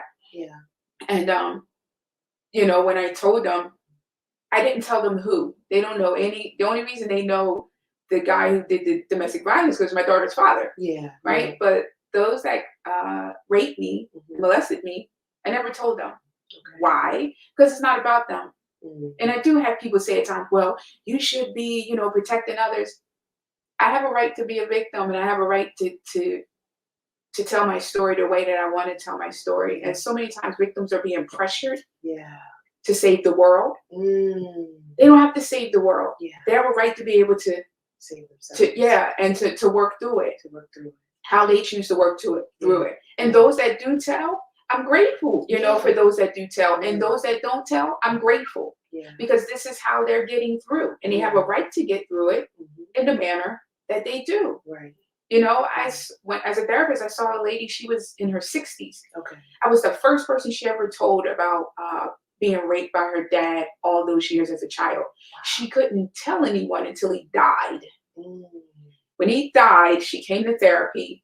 She said, you're the first person I'm telling about all the stuff he did to me, but I couldn't have the balls to tell it until he was gone. Wow. She didn't have, you know what I mean? Yeah. Like, she had a right to be able to do that. So we can't tell people, because I did. When I came out with the book, a lot of people was like, well, don't you think you should tell? You should tell. No. Yeah. Because now it also becomes about them. Yeah. This is my story. Yeah. And I should be able to heal in the manner of how I need to heal. Survivors should be able to heal in the manner that they need to heal. Yeah. And if they choose to tell, great. If they choose not to tell, great. Yeah. And I think because I definitely, I get that, and I absolutely agree with it. And I can also, from the standpoint of people who may feel like that person was let off the hook because you didn't expose them or reveal it. Like, well, what if they were doing it to somebody else? Like, you could have, like you said, they make the victim feel like they're responsible. Yeah, and maybe I could, a victim could have. Yeah. But that wasn't how you chose to heal. Everyone has rights to be able to deal with things in a manner to deal with. Yeah. Now, I'm thinking here, and I'm talking about adults. So now we do seek to teach our children, right? Yeah. Because we know that a lot of children are groomed. And so that's what perpetrators, that's how they're able to continue to keep doing it. Yeah. Because they groom them, they get safety, they find safety in that young person. Mm-hmm. And a lot of times, a lot of youth that are harmed, the perpetrator is very careful about how they touch them because they want to be able to keep doing it. Right. They want to be able to keep harming them and doing what they're doing to that child. So, if we could, and have an honest conversation with youth as much as we can so that it doesn't continue. Yeah. Yes. Right. Mm-hmm. And trying to help them to have a voice. Yeah. To not feel like that they're losing their voice, to not feeling like they're not safe. Yeah. Right. Because if we can help a child to be able to say, Daddy did this to me. Right. Mommy, that maybe we could stop it the first time. Yeah. Right. So yes, if we could do that, that would be wonderful, right? And trying to teach that child to be able to have a voice. Yeah. But it doesn't always happen. It doesn't. And it just made me think about it. During college in my internship, I was interning with New Jersey Child Assault Prevention. Mm. And Sue Bacon at the time was the director of that program. And that's what we would do. We would go to like different schools, elementary schools through high school, and then we would do little skits, to help the child who was 2, 3, 4 years old express themselves or communicate it in the way that they understood it, but that we felt that we were still informing them that, even at this young age that you may not understand, you still have rights, too. And I think, like you said, allowing that child and given them that opportunity to know what signs to look for, and a safe space to communicate that, like you said, because it's easy to manipulate children, and that's why the enemy starts with it so young. Because it's easy. They are easily manipulated, easily afraid, and so they don't understand. Like you said, you didn't really understand what was happening. You were 8 years old. You didn't know what was happening. And so can you imagine the detriment that it could have had on you if you were blamed at that time, if you had come forth, right? Say if you had come forth And we know many of cases, and I've heard many of cases, and I have friends who have many of cases where they did tell, like they told right away, and they weren't believed. So sometimes that is worse than carrying it for so many years, because it's almost like double betrayal. Because I am running, and I am, I'm using my voice, but it's still not being heard. And so how old were you when you finally did, come forward and share? 31. Wow. Because that's when I was writing the memoir. Okay. So, yeah. Yeah, we have to, I would say, stop victim blaming. Yeah. Right? We have to stop victim blaming. Yeah. But I'm grateful to be able to have the opportunity to take all of that, right? When I continue to tell my story, I'm going to say this. I was in another church, and someone of leadership said, I was given the word that day, and I was talking about an example, and I gave a little piece of my world, my life. And apparently someone had told me, said, well, such and such, this person's in leadership. She's going to keep talking about her story. But here's the thing.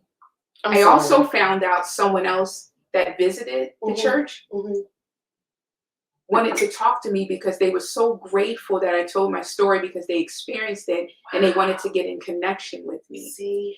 Because that's why I tell my story. Yes. Because every time God tells me to tell my story, someone gets the safety to talk about it, the courage to begin their healing process. Yes. So I don't tell it just for the sake of telling a story. Right.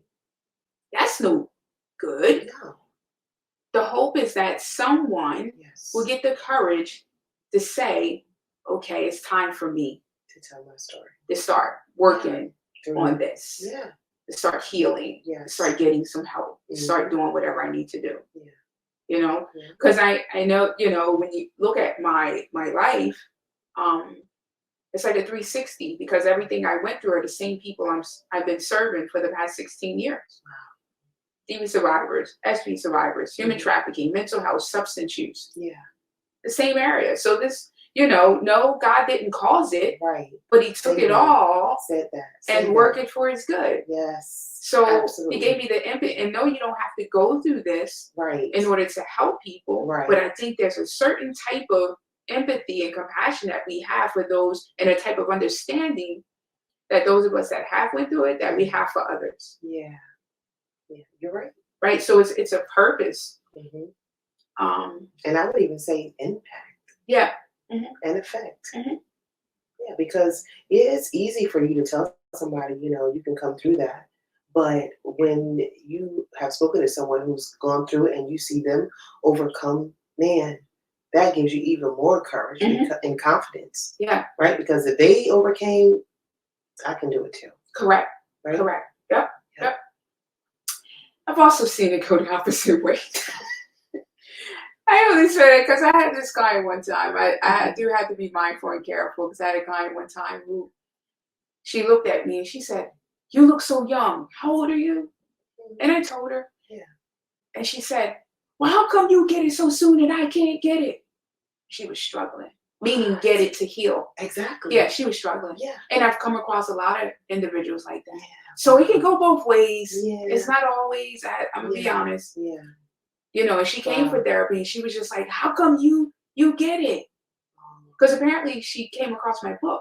Oh, finally free. So she knew about my story. Yeah. And she was like, "How come you get it and I can't get it?" Wow. So we had to quickly go back in my office for a few more minutes. Because that's heartbreaking. So I can get her to begin to remove me. Yes, from and focus on her. Yes. Because I like to say, everybody's journey is different. Right. My journey is not your journey. That's right. That's right. Right. And we have to be careful about comparing ourselves, because that does happen as well. Yeah. Yeah, because then you have people, and I never understood it. It's like, especially when you're talking about something as traumatic, right? Mm-hmm. It's like, I'm sharing my story in hopes to help other people. I'm not trying to one up your story. No, no. And when people tell their story, I'm quiet. Yeah. My story don't need to be in the space. Come on. I want to hear you. Yes, absolutely. Absolutely. You know? Yeah. Yep. Yeah.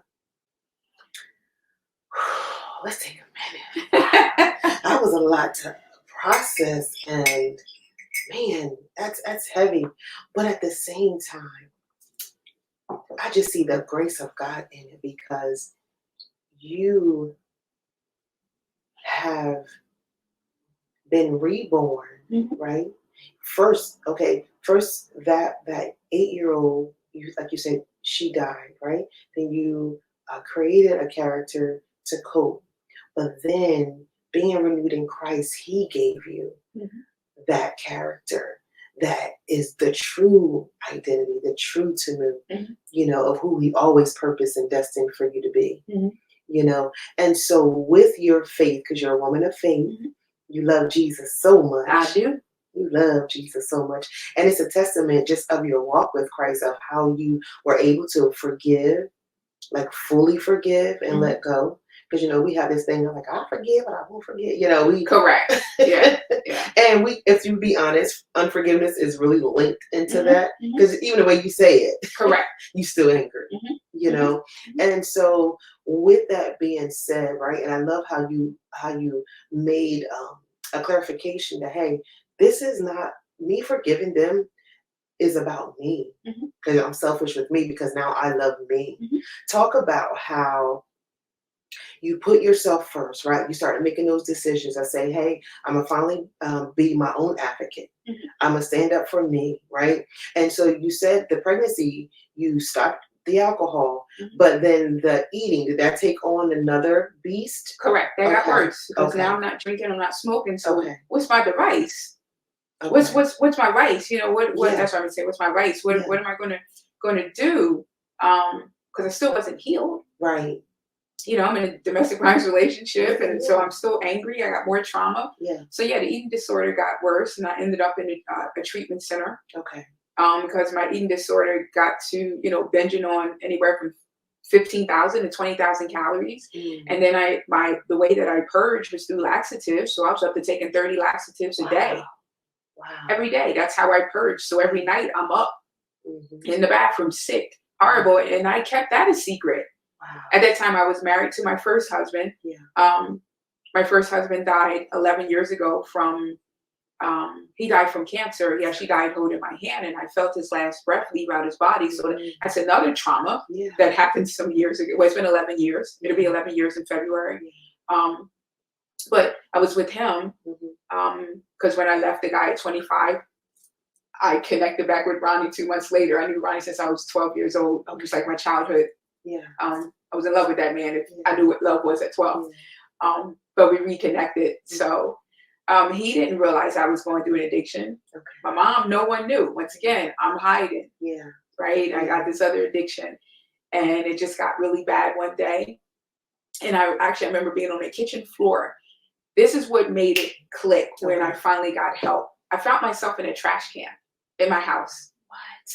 Looking for something because I couldn't find anything. And I was in a trash can looking for something to eat. Wow. That's how I knew my eating disorder was off the chain. Okay.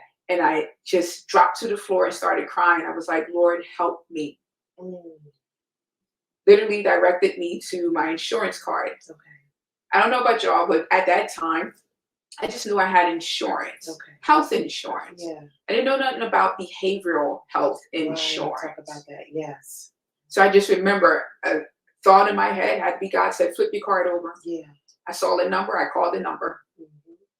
And I was just like, I need help. Yeah. This is what's going on. Yeah. They sent me to a therapist. Yeah. I saw the therapist twice. Therapist said, I can't tell you what to do in regards to what she did say. She said, you have, she said, Tamu, you have an eating disorder. And she did like this. She went in her drawer. She said, I can't refer, please. And she started talking. She go in her drawer. She pulled out this card and she just does like this. She slid me this card. And she just looks at me. Because I guess in that field, they couldn't refer a particular place. And it was Friends, which is the main place is in Philly, but they have one in outpatient in Malton. And she slid me the card. She said, I can't help you. She said, you have an eating disorder and you need more help than what I can give you. You know, and that was the night. That night is when I went home and I told my mom and I told Ronnie. Actually, my mom and her sisters were here. Okay. They were already here. Okay. And I told them what was going on because they was already questioning, like, something's wrong with Tamu. Yeah. And it's deep because they were asking my cousin. Like, they wasn't asking me. Right, right. They were asking my cousin. Like, has she said something to you? Like, and like I said, because I'm taking 30 laxatives a day, my face is drawn, like eyes are like black all around them. Like, I just look horrible. Yeah. Because everything in my body was coming out. Yeah. Can you imagine 30 laxatives a day? Oh, but no. So I'm buying 2 boxes of Dulcolax every day. Wow. Yeah. And you know what? I'm so grateful that you are sharing this story because honestly, and not for nothing, but in African American homes, we don't even talk about eating disorders. We don't. We just talk about what we say. Oh man, it won't come to me. But anyway, we talk about our curves. Like we just accept all of that. But I can't think of the term I was thinking of. But while you may have went that other some overeating is an eating disorder. Yes, it is. Oh, yes, it is. It's an eating disorder. And you know, and I think in African American homes, therapy of any sort seemingly is taboo. But I'm grateful that now this generation, you know, they're taking their health personally. Yeah. I don't care what them forefathers say they wouldn't do, and they just, you know, because I got King Jesus. You know, we love to hide behind religion and church, you know, but there are so many resources available. But we first have to identify the problem. Correct. And eating disorder, you didn't talk about that. No, we didn't. No. Why is cousin so-and-so eating 10 biscuits? Now to us, we call that healthy. Oh, she's just healthy. She's just healthy. Really? But cholesterol is But we accept it. It's normal in our culture. It is. We're healthy. You know, high blood pressure, high cholesterol. That's just no, it's not. We accept it. Yeah. Absolutely. You know, and folks just accepted it until I told them. Yeah. And they were just like, I'm sorry. Yeah. And I was just thinking, even when, like, because for you didn't even really know how to identify it. I didn't. You know, on this same particular day and looking in the trash can, I had a large pizza, had 4 hot dogs, can of hot dogs with pork and beans. I don't know. I was just finding stuff because I put tons of sugar in the pork and beans.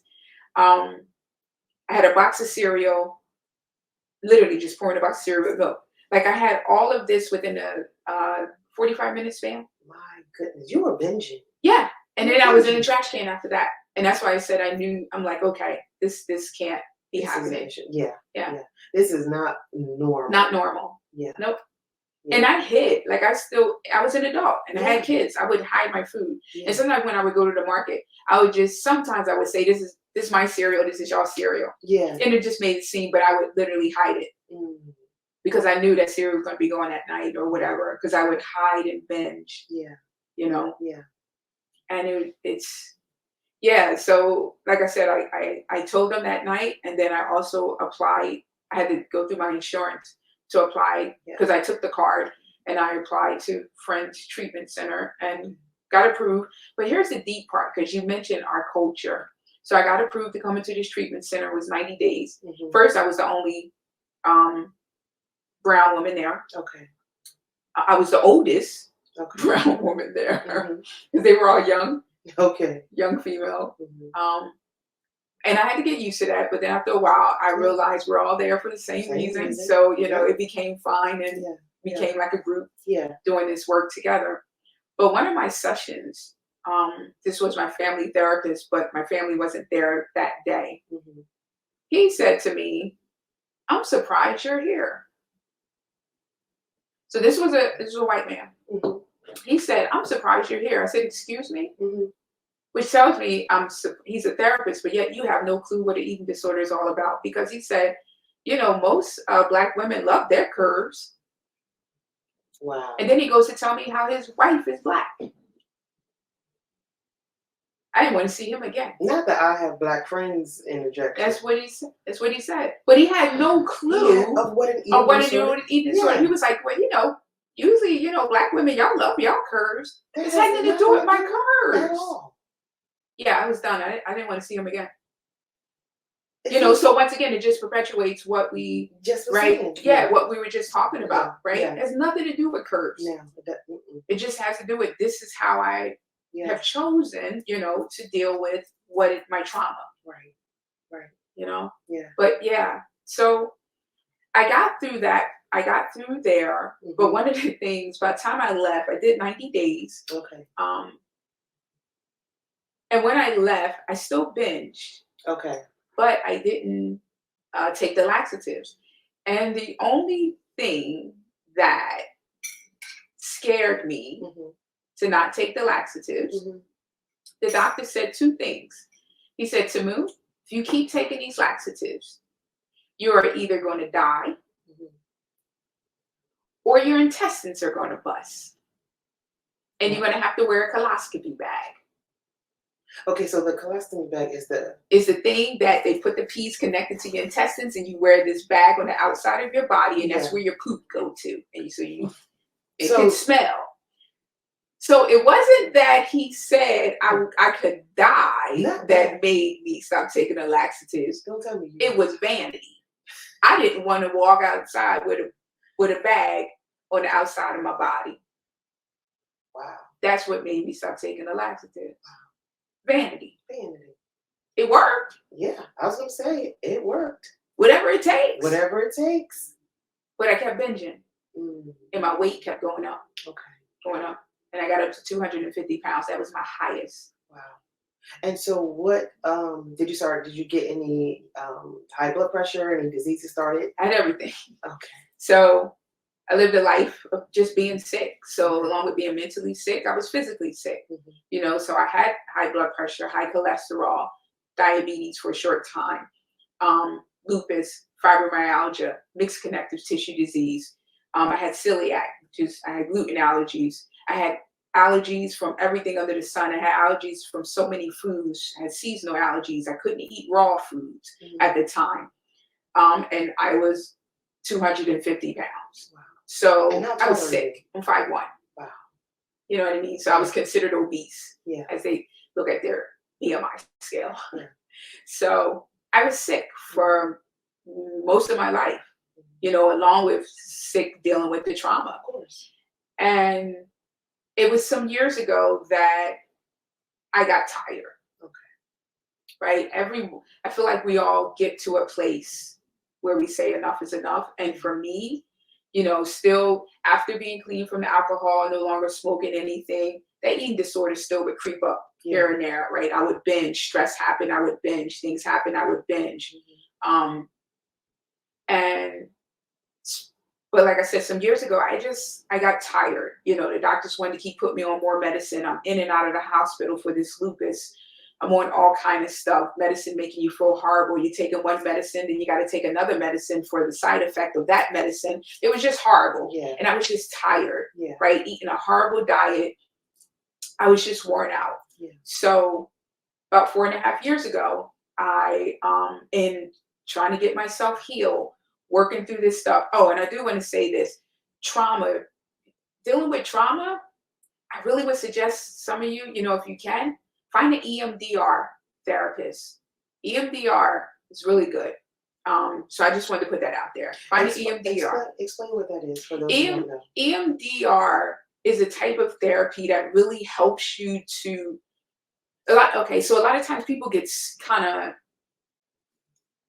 I don't know if I want to use the word stuck. Like we start in our minds, going back, flashbacks, being in that space and in that time of the trauma, and that trauma can continue to consume us. So with EMDR, they give you other things, whether it's tapping, whether it's eye movement, it's different things that it allow you to do at the same time talking about what happened. So it helps to remove some of the spaces and places and emotions that you had when the trauma occurred. Right. So it seeks to change that whole atmosphere to where it doesn't seeking to not have the trauma affect you in the way that it has been affecting you before. So it's a really good form of therapy. So I really do recommend it for people that are struggling with, issues around trauma. So I, 4.5 years ago, I was just tired. And like I said, the doctor wanted to keep giving me medicine. I was tired of going to the hospital. And I said, okay, I need to start being responsible for my health and for my life, and not just saying, okay, this is my plight and I'm just going to, live in misery. And I was just tired of that. Yeah. I knew that there had to be more. Yeah. Right. There had to be more for me. So one day in the doctor's, he's telling me, give me all this medicine. And I'm like, look, I told you I don't like taking medicine. He's like, Tamu, cholesterol is hereditary. I'm going to be giving you diabetes medicine next month because I know that one point is going to go up and all this stuff he's saying. So I looked up to the heavens. I said, okay, Jesus, what we doing? Because I'm not taking this medicine, right? Right. So the doctor looked at me. He said, I'm calling this medicine in. So I suggest you get it. Mm-hmm. So I just said, okay, have a good day. And I knew instantly when I looked up to the heavens, I said, okay, Lord, what I'm doing. And he brought back to me plant-based, whole food plant-based eating because I researched it years ago. Yeah.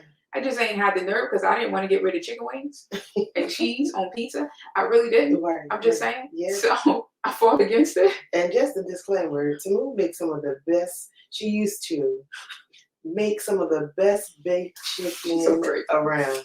And that's just the greediness in me talking, but I just had to congratulations to me for being the best chicken baker I had ever heard. But go ahead on the plant-based. So that day, I said I was done. Yeah. You was tired. So at this time, like I told you, it's been 11 years since my first husband died. So I had got remarried. Okay. And so I was at that time with my second husband, which I am now divorced by choice. Mm-hmm. But I got remarried and I called him and I said, Jay, I'm not cooking food no more. Or I said, I'm not cooking chicken. I'm not cooking no meat. I'm not cooking no eggs. I'm not buying no cheese. And he didn't cook. I admit I was being very selfish at that time. Yeah. But my life was at stake. Yeah, I'm an all or nothing person. Like I'm going in. I'm either going in or I'm going out. Like let me just speak for the population that said, oh Jay, oh ex-husband. Because he probably was thinking to myself, I can't feel for myself and do stuff when you gonna stop cooking. And I know now that probably was the wrong way to go about it. I was told by quite a bit of people, family, that said, that wasn't quite right. But I said, look, my life was at stake. So listen, if my life at stake, we won your life at stake. Yes, and he had illness and still do. So I felt like I was helping him out. Yeah, forcefully. So I went to that market. I ain't buy no meat, no dairy, no eggs, nothing. I brought plant-based food, and I've been cooking plant-based ever since. Wow. It's been 4.5 years. So within 4 weeks of that time, now the doctor's thinking I'm on medicine. Okay, right. So he gave me a blood work sheet. He said, bring you back in 5 weeks. The 4th week, get your blood work done. I'll see you back because I know we're going to have to put you on diabetes medicine. Wow. He knew. Yeah, he was convinced. I go back 5 weeks. Yeah. He's looking at my blood work. Yeah. He's like, wow, your numbers are looking great. Mm-hmm. He said, the medicine is working. He didn't say nothing about the diabetes part at first. Right. He just was talking about the blood pressure, the cholesterol. He's like, your blood pressure looked really good. And he said, your cholesterol dropped 100 points. Like the medicine's really working. I said, no. He said, what you talking about? Mm-hmm. I said, no, I haven't taken the medicine. He folds his arms, sit back in his chair. He said, tell me about that. Right. I said, well, when I left here, I talked to Jesus and I decided to do a plant-based diet. He said, saints and friends. Friends and saints. I did. Yeah. And he said, really? Mm-hmm. He said, tell me what you eating. Yeah. So I'm telling him about my smoothies and all this stuff. And he got real serious. And he got with the mother voice and the pointing of the finger, or maybe the daddy voice, I could say. Yeah. He said, Tamu, let me tell you something. First, he did tell me he was proud of me. Okay. And he said, you're going to have to eat this way for the rest of your life And he said, make sure you get your rice and your beans in. He said, you'll get every amino acid that you ever need. Wow. So I looked at him. Like, wait a minute, Doc. I said, why didn't you tell me about this in the first place instead of giving me a medication? Right. He said, Tamu, because my patients won't listen. He said, I've been a doctor for many years. Wow. And he said, I would talk about diet. Yeah. He said, they would never listen. He said, so I just got to the point, I'm just going to write you out a prescription. I said, really? But I thought he was going to be fussing it, because I know a lot of doctors that would fuss at their patients. Yeah. You need meat for protein. No, you don't. I just make that clear. Okay. You don't need meat from protein, because let's think about it. Where do you think the animals, the big animals, you know, gorillas and elephants and giraffe, where do you think they get their protein from? From plants. Yes. They get it from plants. They are not the protein. They get their protein from plants. Wow. So why would I go to the middleman? Right. I might as well just go to the source. Yeah. So plants are not inferior to animal protein. Right. They are not. And truthfully, people need to understand you don't need all this amount of protein that you think you need. A female only needs about 25 grams of protein. You can get that easy. Yeah. Put some beans or some of your vegetables have protein. A lot of your vegetables have protein in it. You know what I mean? Yeah. So we have been taught misinformation for so long, you know, and we think we need certain things, and you do not. Wow. You absolutely do not. So, and I was grateful for him saying that as a doctor. He is a medical doctor that said, you know what, Tamu? You can do this. And then I saw him 3 months later, which would have been 4 months. He was like, I am just so proud of you. Wow. He said, you serious? Wow. Because my cholesterol dropped even more. My sugar numbers were stable. They were stable after the 4 weeks. Wow. He was like, you are really serious. I said, I am. I told you I'm not taking your pills, man. Wow. And to think that he knew himself that it would work. But like you said, he knew people are not disciplined. It's just easier to pop a pill, because you know why? Bad eating habits can be hard to break. They are.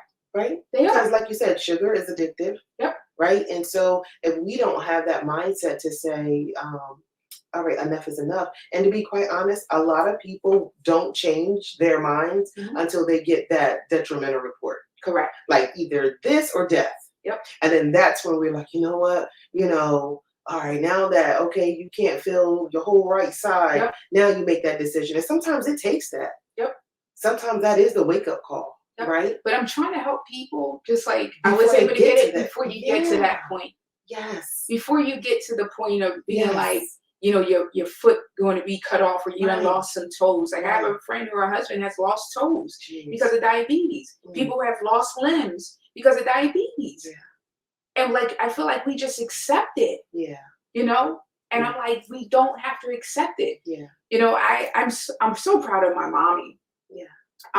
She's not on a plant-based, you know, they encouraged me. At first, when I went on this plant-based, I swear they were scared. The way they would talk, well, what you gonna eat? Well, how you gonna get your protein? And then, I mean, it was always, now they be like, well, baby, what you eating? What you bring? Let me taste this green drink. Let me like, because I guess it took time for them to see. That it was working. Correct. And also being on this diet, or lifestyle, it's not a diet. I lost over 100 pounds, you know, because I was 250, lost over 100 pounds. And I want to say, after 2.5 years of being on a plant-based diet, I also no longer had the raw food allergies. Well, that was in the beginning. My allergies were done, and gluten allergies were done. Like I could eat anything. So I went on this program, a woman by the name of Dr. Brooke Goldner, who also had lupus. She almost had kidney failure and things like that. And just through happenstance, her husband was in the medical field around nutrition. He started having her eating plant-based and drinking these smoothies. And next thing you know, it was some time. They discovered that her lupus was no longer existing. And I mean, she almost could have lost her life. And don't they say lupus can't be cured? Exactly. And my old lupus doctor. Don't stare at the studio audience. We're gonna go. As my daughter, this is what my daughter used to do when like this weird look, she'd be like that. Exactly. They say lupus can't be cured, but there are so many people that are being cured. Or let's put it like however they want to say it. Right. It ain't showing up on them test results. Right, right. Their body is no longer in pain, Right. and I'm one of them. Come on. Right? Because it's what's called hyper-nourishing. Okay. And all, it's just consuming your body with a bunch of cruciferous vegetables. Okay. I mean, consuming. So for 80 days, I drank these hyper-nourishment drinks. Okay. Which, pounds of, I use kale. I started out with spinach. I didn't like spinach. With kale. Okay. And so it's like 75% cruciferous vegetables, 25% fruit. And the fruit there's really no nutrition in regards to the hyper-nourishment. It just helps you to be able to drink the kale, or whatever cruciferous vegetable that you choose. You choose. And I did it for 80 days. Wow. 80 days. That's all I had. After 80 days, went back to the doctors. On my blood work, lupus was not showing up. Wow. My markers for fibromyalgia, there was no pain. When they was doing depressant, no mixed connective tissue disease. And here's the thing. Remember I told you for years, I couldn't eat raw food. So how all of a sudden I'm drinking these raw drinks, right? Exactly. Because just by going plant-based, it literally cleaned out my cells. Wow. So now I can have any kind of raw food, where at one time it seemed like every raw food was blowing me up, and my allergist was like, don't you touch another raw food. Wow. But now that's all basically all I eat. That's all you eat. Yeah, I'll have a cooked meal a day, but I drink juices and smoothies. That's my diet. And let's talk about the fruit, because they say, for diabetics, they say that fruit, you can't. Correct. You got to watch your consumption with that. And immediately, I'm gonna put a link in the description. Dr. Barnard, and he was on this show, and it's like only 5-minute clips. So, and in that 5 minutes, he explains about what diabetes really is. Okay. And I watched it again today because I want to make sure. I wanted to give just a simple, quick clip so people don't feel like they're watching something long and drawn out. Yeah. People say, you shouldn't have too much fruit. You shouldn't have this. Now, like I said, he had diagnosed me with diabetes, right? And I was eating a regular old meat, dairy, egg diet. As soon as I went plant-based, I consume myself with fruits. Consume myself with fruits. Yeah. My tests come back 4 weeks later. Sugars are normal. What? How is that? Right. If it's a sugar disease. Right.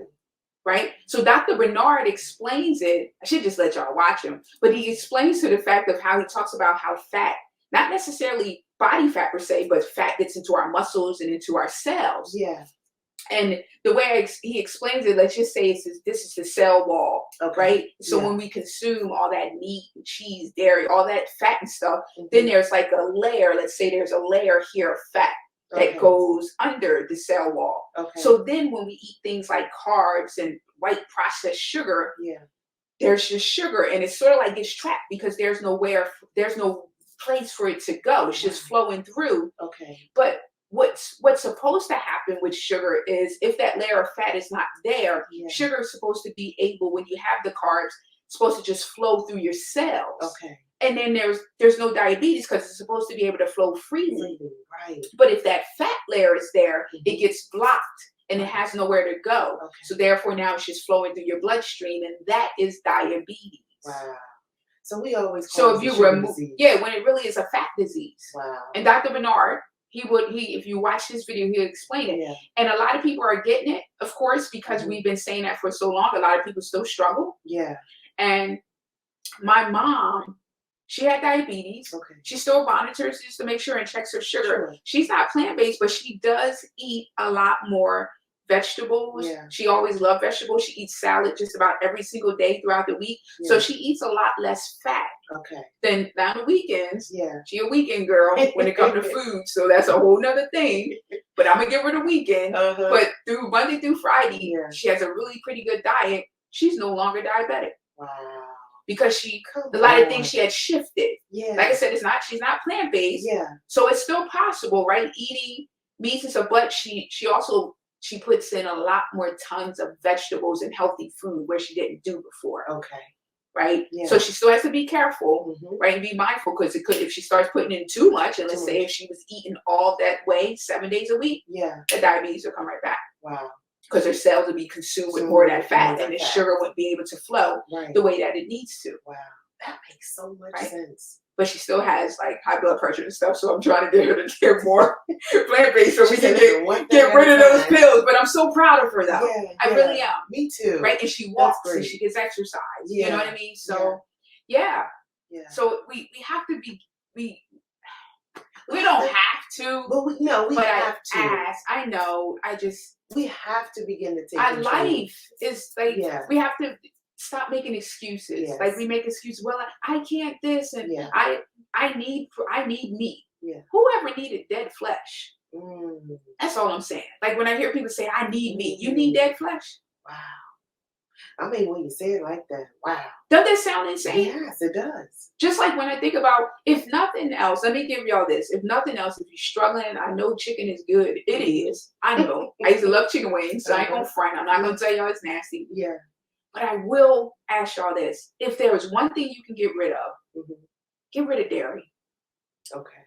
Please. Okay. Dairy is killing us. Literally. People talk about they're lactose intolerant. Everybody's lactose intolerant. Can't nobody tolerate that. Well, wait, hold on. First of all, the African American community, have claimed lactose intolerance as our own plight. Like, and we keep drinking it. Lactose, but we keep drinking it. Does that make sense? Yeah. And for me, and I'm just gonna put myself out there, it's kind of like, okay, I do almond milk, right? Which is good. I don't like almond milk, but I mean, it's a good milk. It's better than plant-based milk. Yeah. Like for I just don't like it. That's all. Like like the cow's milk. Yeah. And when you think about it, because I think my daughter, we had watched like an episode where they were showing, the mucus from yes, it is disgusting. Yes, it is. And so all that inflammation it causes in your body. The dairy and cheese. I'm sorry. Get rid of cheese because cheese ain't nothing but dairy. And don't you know that they can actively put in us legally? They could put a certain amount of pus. Stop playing into with me. Legally, don't tell me that. They can. But tell us the truth. A certain amount. Don't tell me that. But tell us the truth. Yeah, they can put a certain amount of pus. Oh my, that is disgusting. So when we talk about our body ache, and they got all these pills. I was looking. I ain't gonna say the name of the pill. I don't want to say nothing. But a lot of people say it. I mean, use it. They be selling these pills on television, get rid of inflammation and things like that. Yeah. And I keep seeing a commercial and I'm like, if you just get rid of the food, you won't need another pill. Because people talking about my body feel good. How about you just get rid of dairy, get rid of cheese? Wow. Really, I want to tell you, get rid of meat. Then your body wouldn't feel that way. And I want to say, because first of all, when it's coming from someone who actually stopped doing it and embraced this plant-based lifestyle and have seen the changes and the eradication of all those other different. I have nothing. Come on here. We're the church music, ain't it? Okay, so, but here's my thing. Because that is powerful in itself. And it just reminded me of that story. Remember I was telling you, I think before, where the lady, I think she was like from like Sweden or Norway, somewhere, where they don't eat like us. Because, they ban our foods in other countries. They do. It is like poison, toxins, and that alone should tell us something is wrong. Well, anyway, she had vacation here, right? And she was only here for about 2 or 3 weeks. She said like the second day of consuming our foods, she was sick. She was lethargic. She had no energy. She was, congested, right? Because she didn't bring over the things that they cooked there, obviously. She was coming to enjoy vacation with family. And she said she was sick. And she went to the doctors while she was here. Her blood pressure had elevated. They were telling her she was in jeopardy of getting diabetes. Like everything in that short amount of time. Well, when she went back to her country, she said for about 1 or 2 weeks, just eating their foods, right? Which I'm sure was pretty much plant-based as well, right? She didn't say that she was like vegan or anything, but it wasn't the food we were eating. Correct. She said her numbers went back to the doctors. Everything that was an issue here, she was back to normal. Yep. That is scary. Yep. And with you saying that, I've also had people say, we've been eating this way all our lives. They ate this way. I had an aunt that said, we ate this way back in Bible times. They ate meat, everybody fine. And my family's been farmers and da-da-da-da-da. I need y'all to understand the food today is different than the food back then.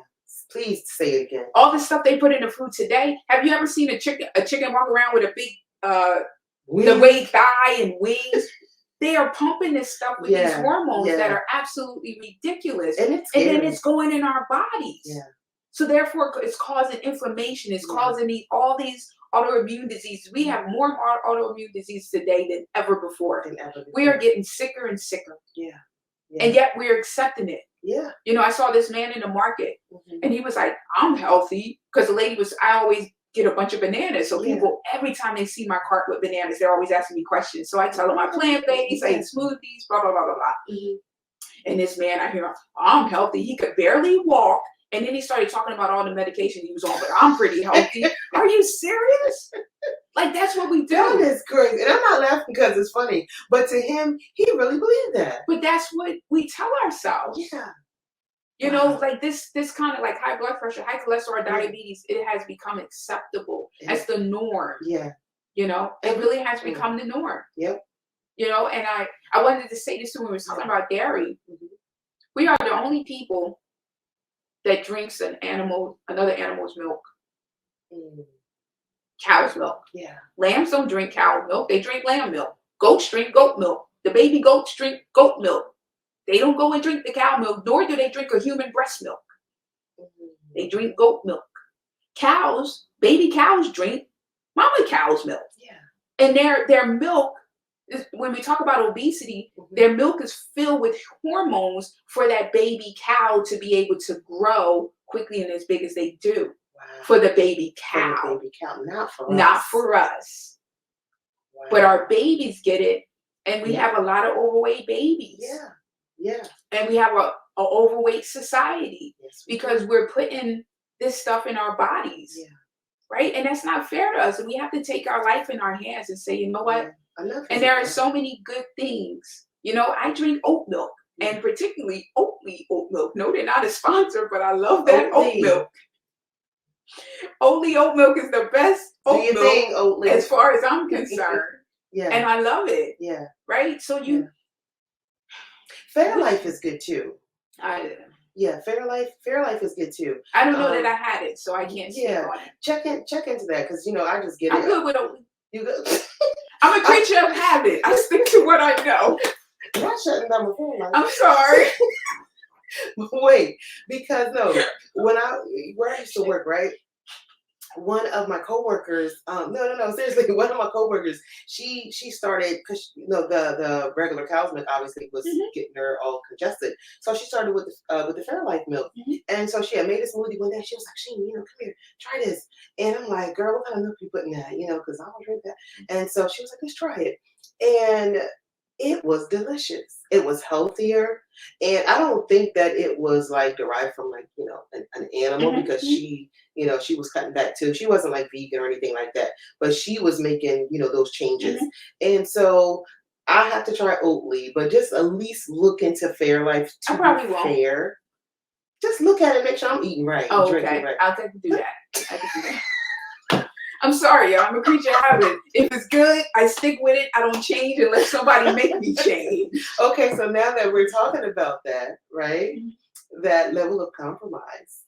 Oh God. Okay. What's she about to ask me? So with this new way of life, right, that has been obviously successful, you look amazing. You feel amazing. I do. You're healing inside and out and have healed inside and out. And so, and you had mentioned to the people that you were divorced by choice, right? So now being this new, single, hyper-nourished, inflammation-free queen that you are, beautiful queen that you are, as it pertains to a new love interest, do they also have to be plant-based? Because I'm just saying. They don't have to be plant-based. Okay. But I do want someone that's healthy. Yeah. You're trying to do better. You're trying to take care of yourself. You're not just out here in these streets like, I'm going to eat and do whatever. Yeah. And you just sick. And like, just try to take care of yourself. Yeah. Care about yourself. Right. You know what I mean? And I think that's important. So if you eat meat, no, I'm not going to. But I will say, I hope you know how to cook. Because you're not going to make the chicken. I I won't. Okay. She's not gonna cook the chicken sandwich. I will. Okay. If I was to get married, well, I would love to be married again. Let me say that. Cooking chicken. I would love. I would love to get married again because I love the the communion. Partnership. So I would love to get married again. Yeah. So if I, when my husband finds me and he comes along, whatever, cook chicken for me, bake chicken, I would. Okay. I would. But I also need him to cook. So that means it won't be happening all the time. Right. Because to be fair to your success rate. Correct. Yeah, don't be trying to set me up for failure. Yeah, I agree with that. You know what I mean? I have a way that I live. Yeah. But I do understand that, when two people come together, we both have to die to our selfishness. And, I want to be able to be able to, I feel like if we're both giving to each other, neither will be without. Right. So I really do believe in that. So yes, I would compromise in some ways, but I do not want to be 100%. No. Right. Because I still want to be successful. Absolutely. In my goals. Healthy. Yes. Yeah. Because I want to be able to be adventurous and enjoy life together and have fun and not be all sick up. I've done that already. Yeah. And I have a right to say I don't think that's selfish. It's not. It's not. I've been sick most of my life. Okay. Yeah. I don't want to do that anymore. Yeah. And you not going in signing up for it. No. If something happens later, then of course. I mean, I took care of my first husband. Yeah. Actually, my second one had a bunch of illnesses. So I was there. Yeah. So I don't have a problem with that. Yeah. It's just that is something that, look, going forward, you want, and see, let's talk about that because I was just ready to say that's the importance of being equally yoked. Yeah. And I think sometimes we look at being equally yoked as we both know how to find Proverbs 13. No, that is not just indicative of the word. Yeah. It is every area of our life, even with health, right? Yeah. Like you said, you're willing at some point to compromise in subtle ways, but nothing that will cause you to revert back to your old I shouldn't have to lose me in that sense. No. And you shouldn't have to break yourself in pieces to make someone else whole. Correct. Because I wouldn't ask that of you. Right. You know what I mean? If there's a specific particular way and things that you do, I wouldn't want to have you have to shift that. Yeah. You know what I mean? Yeah. Yeah. Because, when you think about it, like when, that person do come along, sometimes they're just misinformed. Yep. And so when they meet you and you come with this new way of life and living and you are the example, right? That sometimes is enough for them to say, hey, this does work. Yeah. I have the living proof right here in front of me. Correct. My wife is the testimony. She's the example. Yep. And so sometimes that's enough to encourage you to say, hey, because I have been feeling a little tired. And like you said, you want to live that number one, guilt-free life of wonderful companionship, amazing sex. I was going to say, because there's things we might want to do. And if we sick up. Girl, because listen, let me adjust my seat. Okay, just make sure that mic in front of you. Let me adjust myself because I think we pretend to not think that sex is an important part. Oh, it matters. It matters. And God wants it to be a beautiful thing because he created it, right? Within the confines of marriage. And so it is unfair to ask a mate and a spouse to limit the desires because you huffing and puffing. And you don't have to be overweight to be huffing and puffing. No, you don't. No. Let's make that clear. Yeah. There's a lot of 185 pounds and can't walk up a flight of stairs. Yeah. We have to get our health back. We have to get our health back. And I think it's unfair, for the generation that's coming after us, right?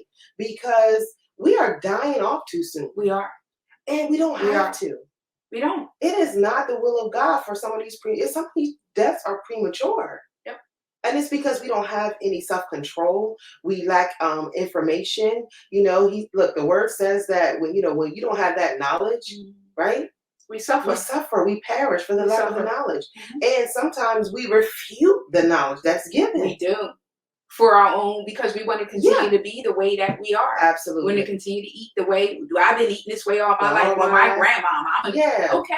Yeah. Look, And that's why I say I don't look. If that's what you want to do, Yeah. you do it. But can we also just kind of just throw in there too, because I do hear that a lot, but I also hear that they also had a bunch of children and that's all they had. Yeah. So for them, it was survival. Correct. We have too many choices now. Correct. Yes, there is a difference. Once It's a again, difference. right? Yeah. Folks did what they had to do because this is, we might have only had these 4 items that had to last the Absolutely. whole week. So grandma made what she needed to make to be able to feed the family. That's right. Hey, I get it. Yeah. Right? She did. They did what they had to do. Right. But now, correct. It's not for everyone. It's not for that way. No, it's not. Right? It's not. And for many people, we're purposely making those choices. Yes, purposely, Mhm. right? With the information, knowing that it can cause these long-term illnesses. Correct. And to be quite honest and to be fair, because I understand, people don't want to be sick, right? Mhm. Most people, that's in their right mind, nobody wants to be sick. Nobody Correct. wants to be dependent upon 20, 30 pills a day to function. Correct. Because as soon as they give you 2 pills, you need 4 more to combat the side effects of those 2. You do. So now you're on the whole cycle of all these things and you don't forget who you even are as a person. Yep. So a lot of that even takes away your appetite. It does. So when you do finally eat, it's nothing healthy. It's just something because I hadn't eaten today. Yep. But I think, you are giving us that that encouragement, that information that say, you know what, I'm going to be intentional about my life, about my healing, about being forgiving, right? And about taking control of my eating habits because it starts with us. Yep. It starts with you. It started with you. And you asking the question of the mate in my life. I just would like to have someone that's going down the same path. Yeah. Working out together, just being whole and healthy Just together, fine. mentally, physically, not perfect, right? Because I'm still working we're on all me, in a work in progress, right? Yes, But we're coming together in a union with a similar mindset. Absolutely. Because if we're like this, and it's not going to work. But with how a can similar, two work together except they agree? correct. With a similar mindset, trying to do this thing, and on the day that I don't work out, I would love to have someone to say, "Come on, girl, let's go." Yeah. Right? Not let's lay here. Yeah. Well, hold on. It all depends. It all depends on what we're talking about. But I'm not talking about sex, baby. I'm not talking about baby, sex. that's an activity. Because see now we don't. But that ain't what I said. 800 pounds together. That ain't what I said. It's a possible like it happens. That's gonna burn these calories at that treadmill. But that's not what I said. Okay, go ahead. Because sometimes this ain't about me. Sometimes folks just want you to sit there and not do nothing. No, it's not even sex involved. It's the truth. Right? It's true. Yeah. I just want some encouragement. Somebody when you're struggling, I can push and encourage you, right? Yeah. That we can do that together and be on the same page and really enjoy life. Yeah. That's what I'm looking for. Yeah. That can help each other become the best version. Yeah, the best version of ourselves. Yeah. Exactly. Yeah. Because honestly, when you that mate really does find you, right? Because you guys you're joining and you becoming one. So we should look alike. It should be identical in a lot of ways. Correct. It should not really be. How are we arguing over? It should be something simple, And so, with that being said, I know you said I can ask any question I want. Have there been any new interests? I'm sure people have approached you. How are you handling that newfound single life? It's interesting. How's the dating? Because the dating streets is rough. I've had quite a few jokers. I had to block their number and give Dear John letters. Listen, we have the Dear John letters on deck, on file. Because one of the things that I've never done before. Yeah. And I feel like it has a lot to do with my past, but as I've healed, I finally gotten to a place of truly in my heart having this reverential fear of God.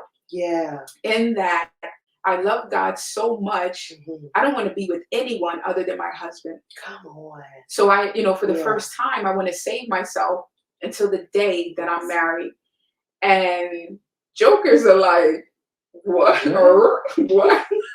So, I'm quickly like, what? And I let them know up front.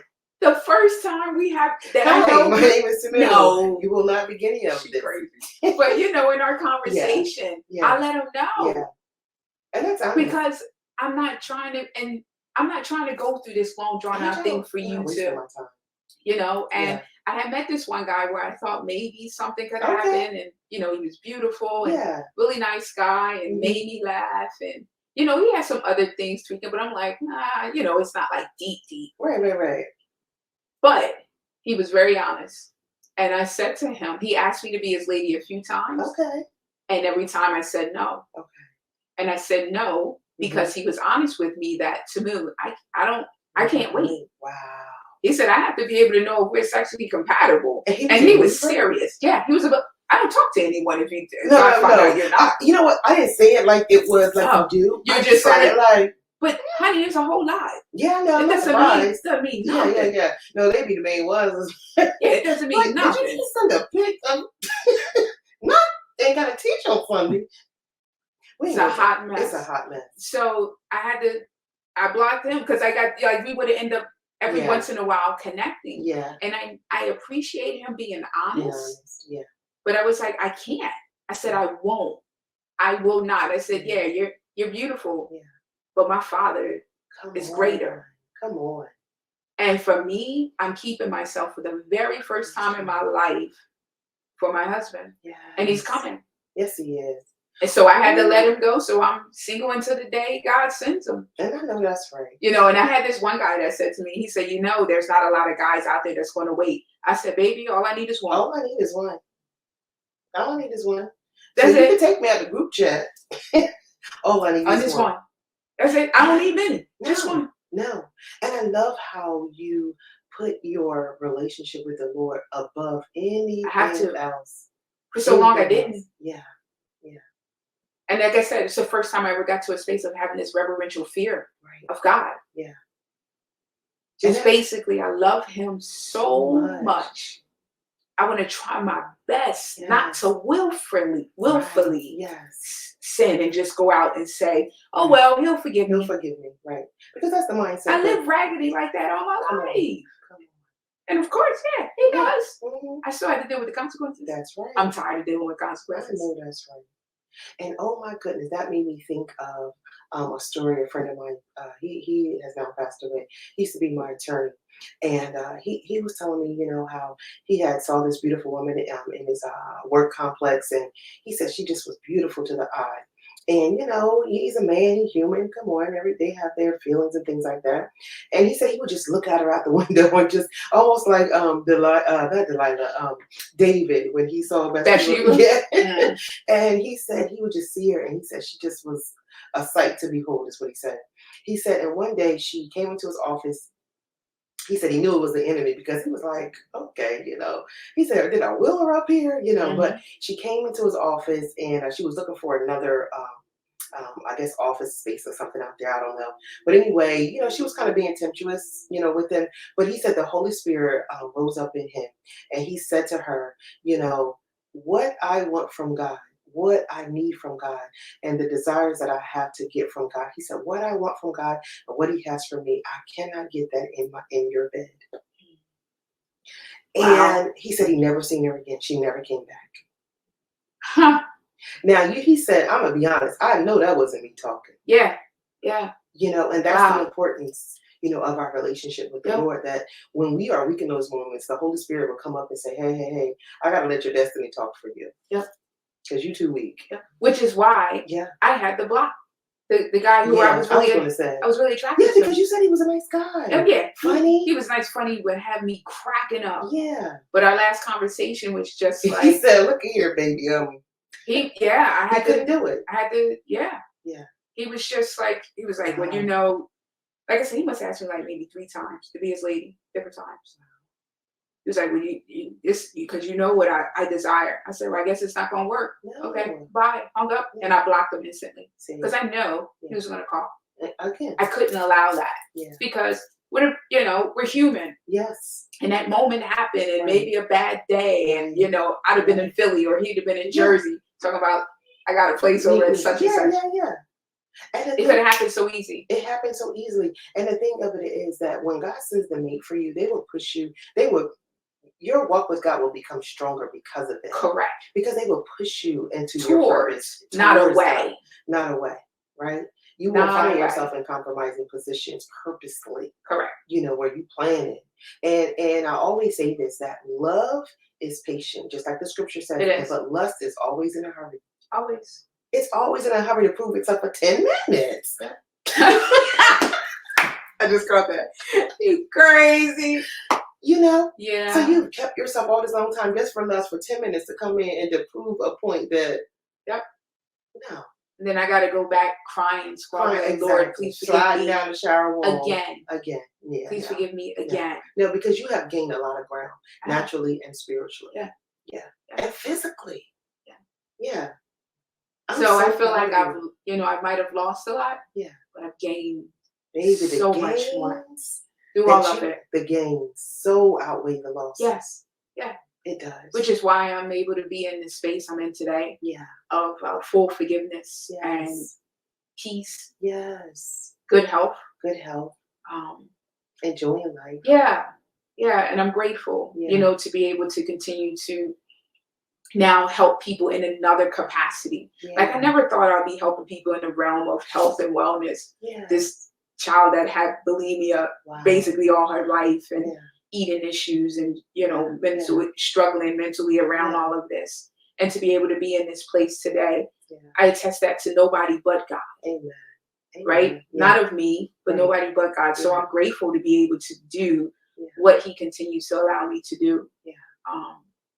And all that I've gained. And it's so necessary and it's very needful. Yeah.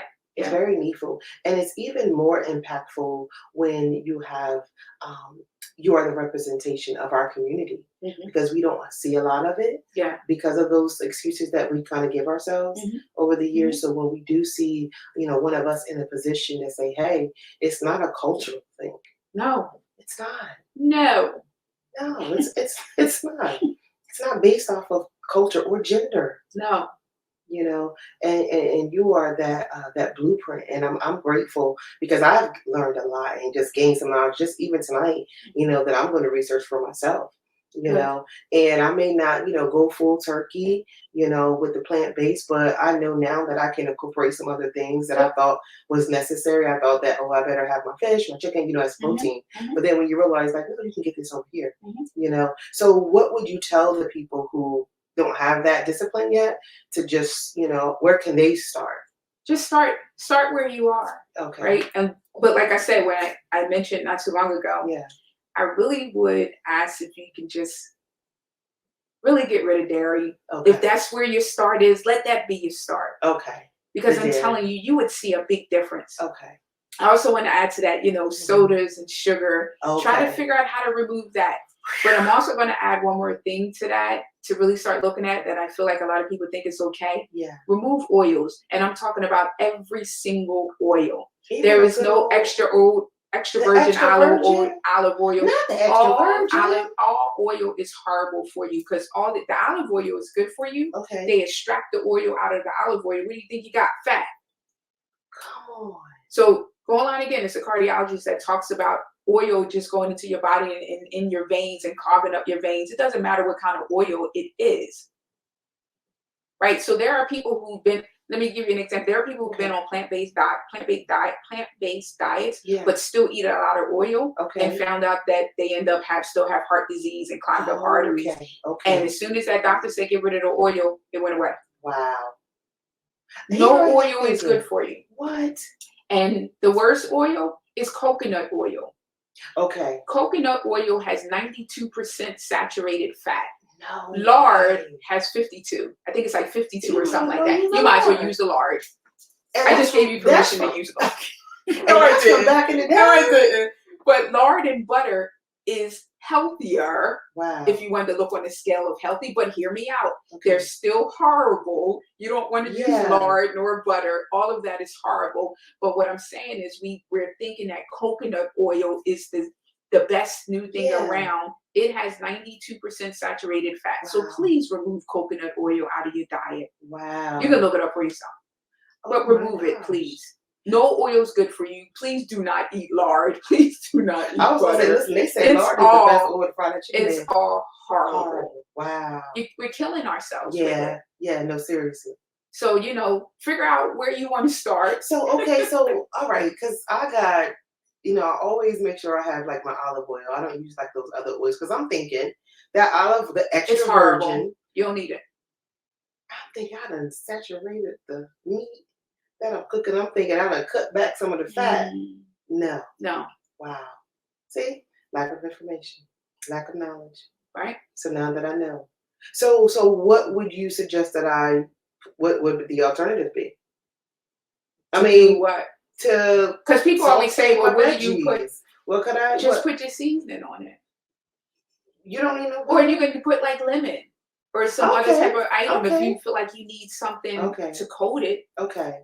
There's other natural things. Make sure you put your information in these videos because I believe you got some videos too on your YouTube channel. I do. Yeah. Okay. Yeah. Tell the people some of the videos. So there's videos on there around hyper-nourishing. Okay. The drink that Dr. Brooke Goldner helps for people to get healed from all kind of autoimmune diseases. There are people that have got serious healing from MS. Wow. From diverticulitis, colitis, all kind of stuff. So check out Dr. Brooke Goldner as well. But I have videos on there around juicing, around making my favorite protein smoothie. I'm a certified yoga instructor, certified group fitness instructor. So I have videos on yoga, and I'll be doing more videos and things like that. So I have all kind of stuff just to help with health and wellness. And where can I find this? On the channel? Yeah, on the Change Mind with Tamu podcast. Awesome. Awesome. But you'll also see some other links on my website about changemindmsb.com. Okay. I have the coaching experience where I do coaching, personal coaching, spiritual coaching as well. Yeah. I also have something called the Process Life Group where people come together and we just process life. So you'll see the link in the description as well. It talks about the costs and all that stuff in the description also. And I'll have some other links in there. Also, I'm going to put some links in regards to suicide prevention, to domestic violence hotline, sexual assault hotline. So I'll put all of those numbers and links in the description as well. So, yeah. Yeah. You know what? Listen, you are, I always tell you, and I don't mind who knows it. I always say, you are the Oprah. You are, baby, I'm Gail. Okay, you Oprah, I'm Gail. Okay, because not for nothing, the wealth of information that you have, and not that because not because you have come through so far and have come from so great a journey, but the fact that you took the time out to educate yourself, right? You have done 85% of the work for other people, honestly, because a lot of people, they don't even have time to research anything. But the fact that you did that research prior to you actually starting that lifestyle for the plant-based diet, it just speaks volumes that, you know what, you're not just jumping on the bandwagon. You wanted to see that this thing actually worked. And it was a life or death situation. It was. And you chose life. And so with choosing life sometimes come with the discipline that you don't know you have yet. Yeah. It's something that sometimes is birthed in you from trauma and birthed in you from a life and death choice that you have to make. Yeah. Yeah. Right? So I'm grateful. I'm so grateful for you because you are so necessary. You are needed. And I believe that the people need to hear you. I know, I will say you're a little shy, but you are for the nations. And I always tell you that. You are for the nations. The world needs to hear you. They need to see this platform. They need to hear all the information. They need to see how to overcome and what that looks like. Sometimes people need a visual of what that looks like. You are no longer the victim. You are victorious, and your life has changed for the better. And there's even greater. There is more, and there's more for you to do. So, and I'm just praying that, I'm so grateful because I can't wait for that mate to come because I just want to see if he's going to come with the Vitamix. Listen, brother, man of God, that is coming. That's going to find my sister. Come with the Vitamix mixer blender of the blender because that is going to win her heart. Okay, come with full of Jesus, but come with the Vitamix blender and come with some passports that will bypass Myrtle I love Myrtle Beach, y'all. I've been 7 times. I'm planning my 8th. You know, 7 is a number of completion. Baby, your 8 is new beginnings. And I'm going to need you to begin again in another country. Oh, God. It is time. Well, I thank all of you for joining in. But I do want to mention before I leave, in regards to your physical body, just start moving. Okay. Yes. You can just walk. Yeah. And I did a workshop yesterday. I promise y'all we're just about done. I did a workshop yesterday, and I told people, don't join the gym. I said, the new year coming. Don't join. I said, if you don't belong to a gym, don't go. Because if you ain't going right now, you're not going. And after a month, they're going to have your money every month because you signed a contract. That is the truth. I said, don't go. Please don't do it. I said, just walk. I said, there's someone by the name of Leslie Sanson. She has these walk videos on YouTube. Okay. And this one lady was saying how she has a hard time getting out because she's constantly behind her desk. I said, you can get up from your desk and just start walking in place. I said, just move your body. You don't have to hit no gym. You can get a few little light dumbbells and you can do that in your office. There's chair yoga videos. I'm going to do another chair yoga video on, you know, there's things we can do just to get ourselves moving. So don't join. I know gyms might not like that, but I'm just saying, you're going to waste your money. It's true. And we're trying to figure out, we're trying to find out financial help, right? So I'm trying to help you with ways to try to save your money. Right. Because, come on, truth is, people like discipline. Yeah, they do. And your bank account proves it. Right? So just trying to give you some, right, as we're going into the new year, some tips, ways that you can just begin to take care of yourself. Awesome. But I thank you so much, sis, for, you know, really taking out the time to be here and to talk with me. I thank you.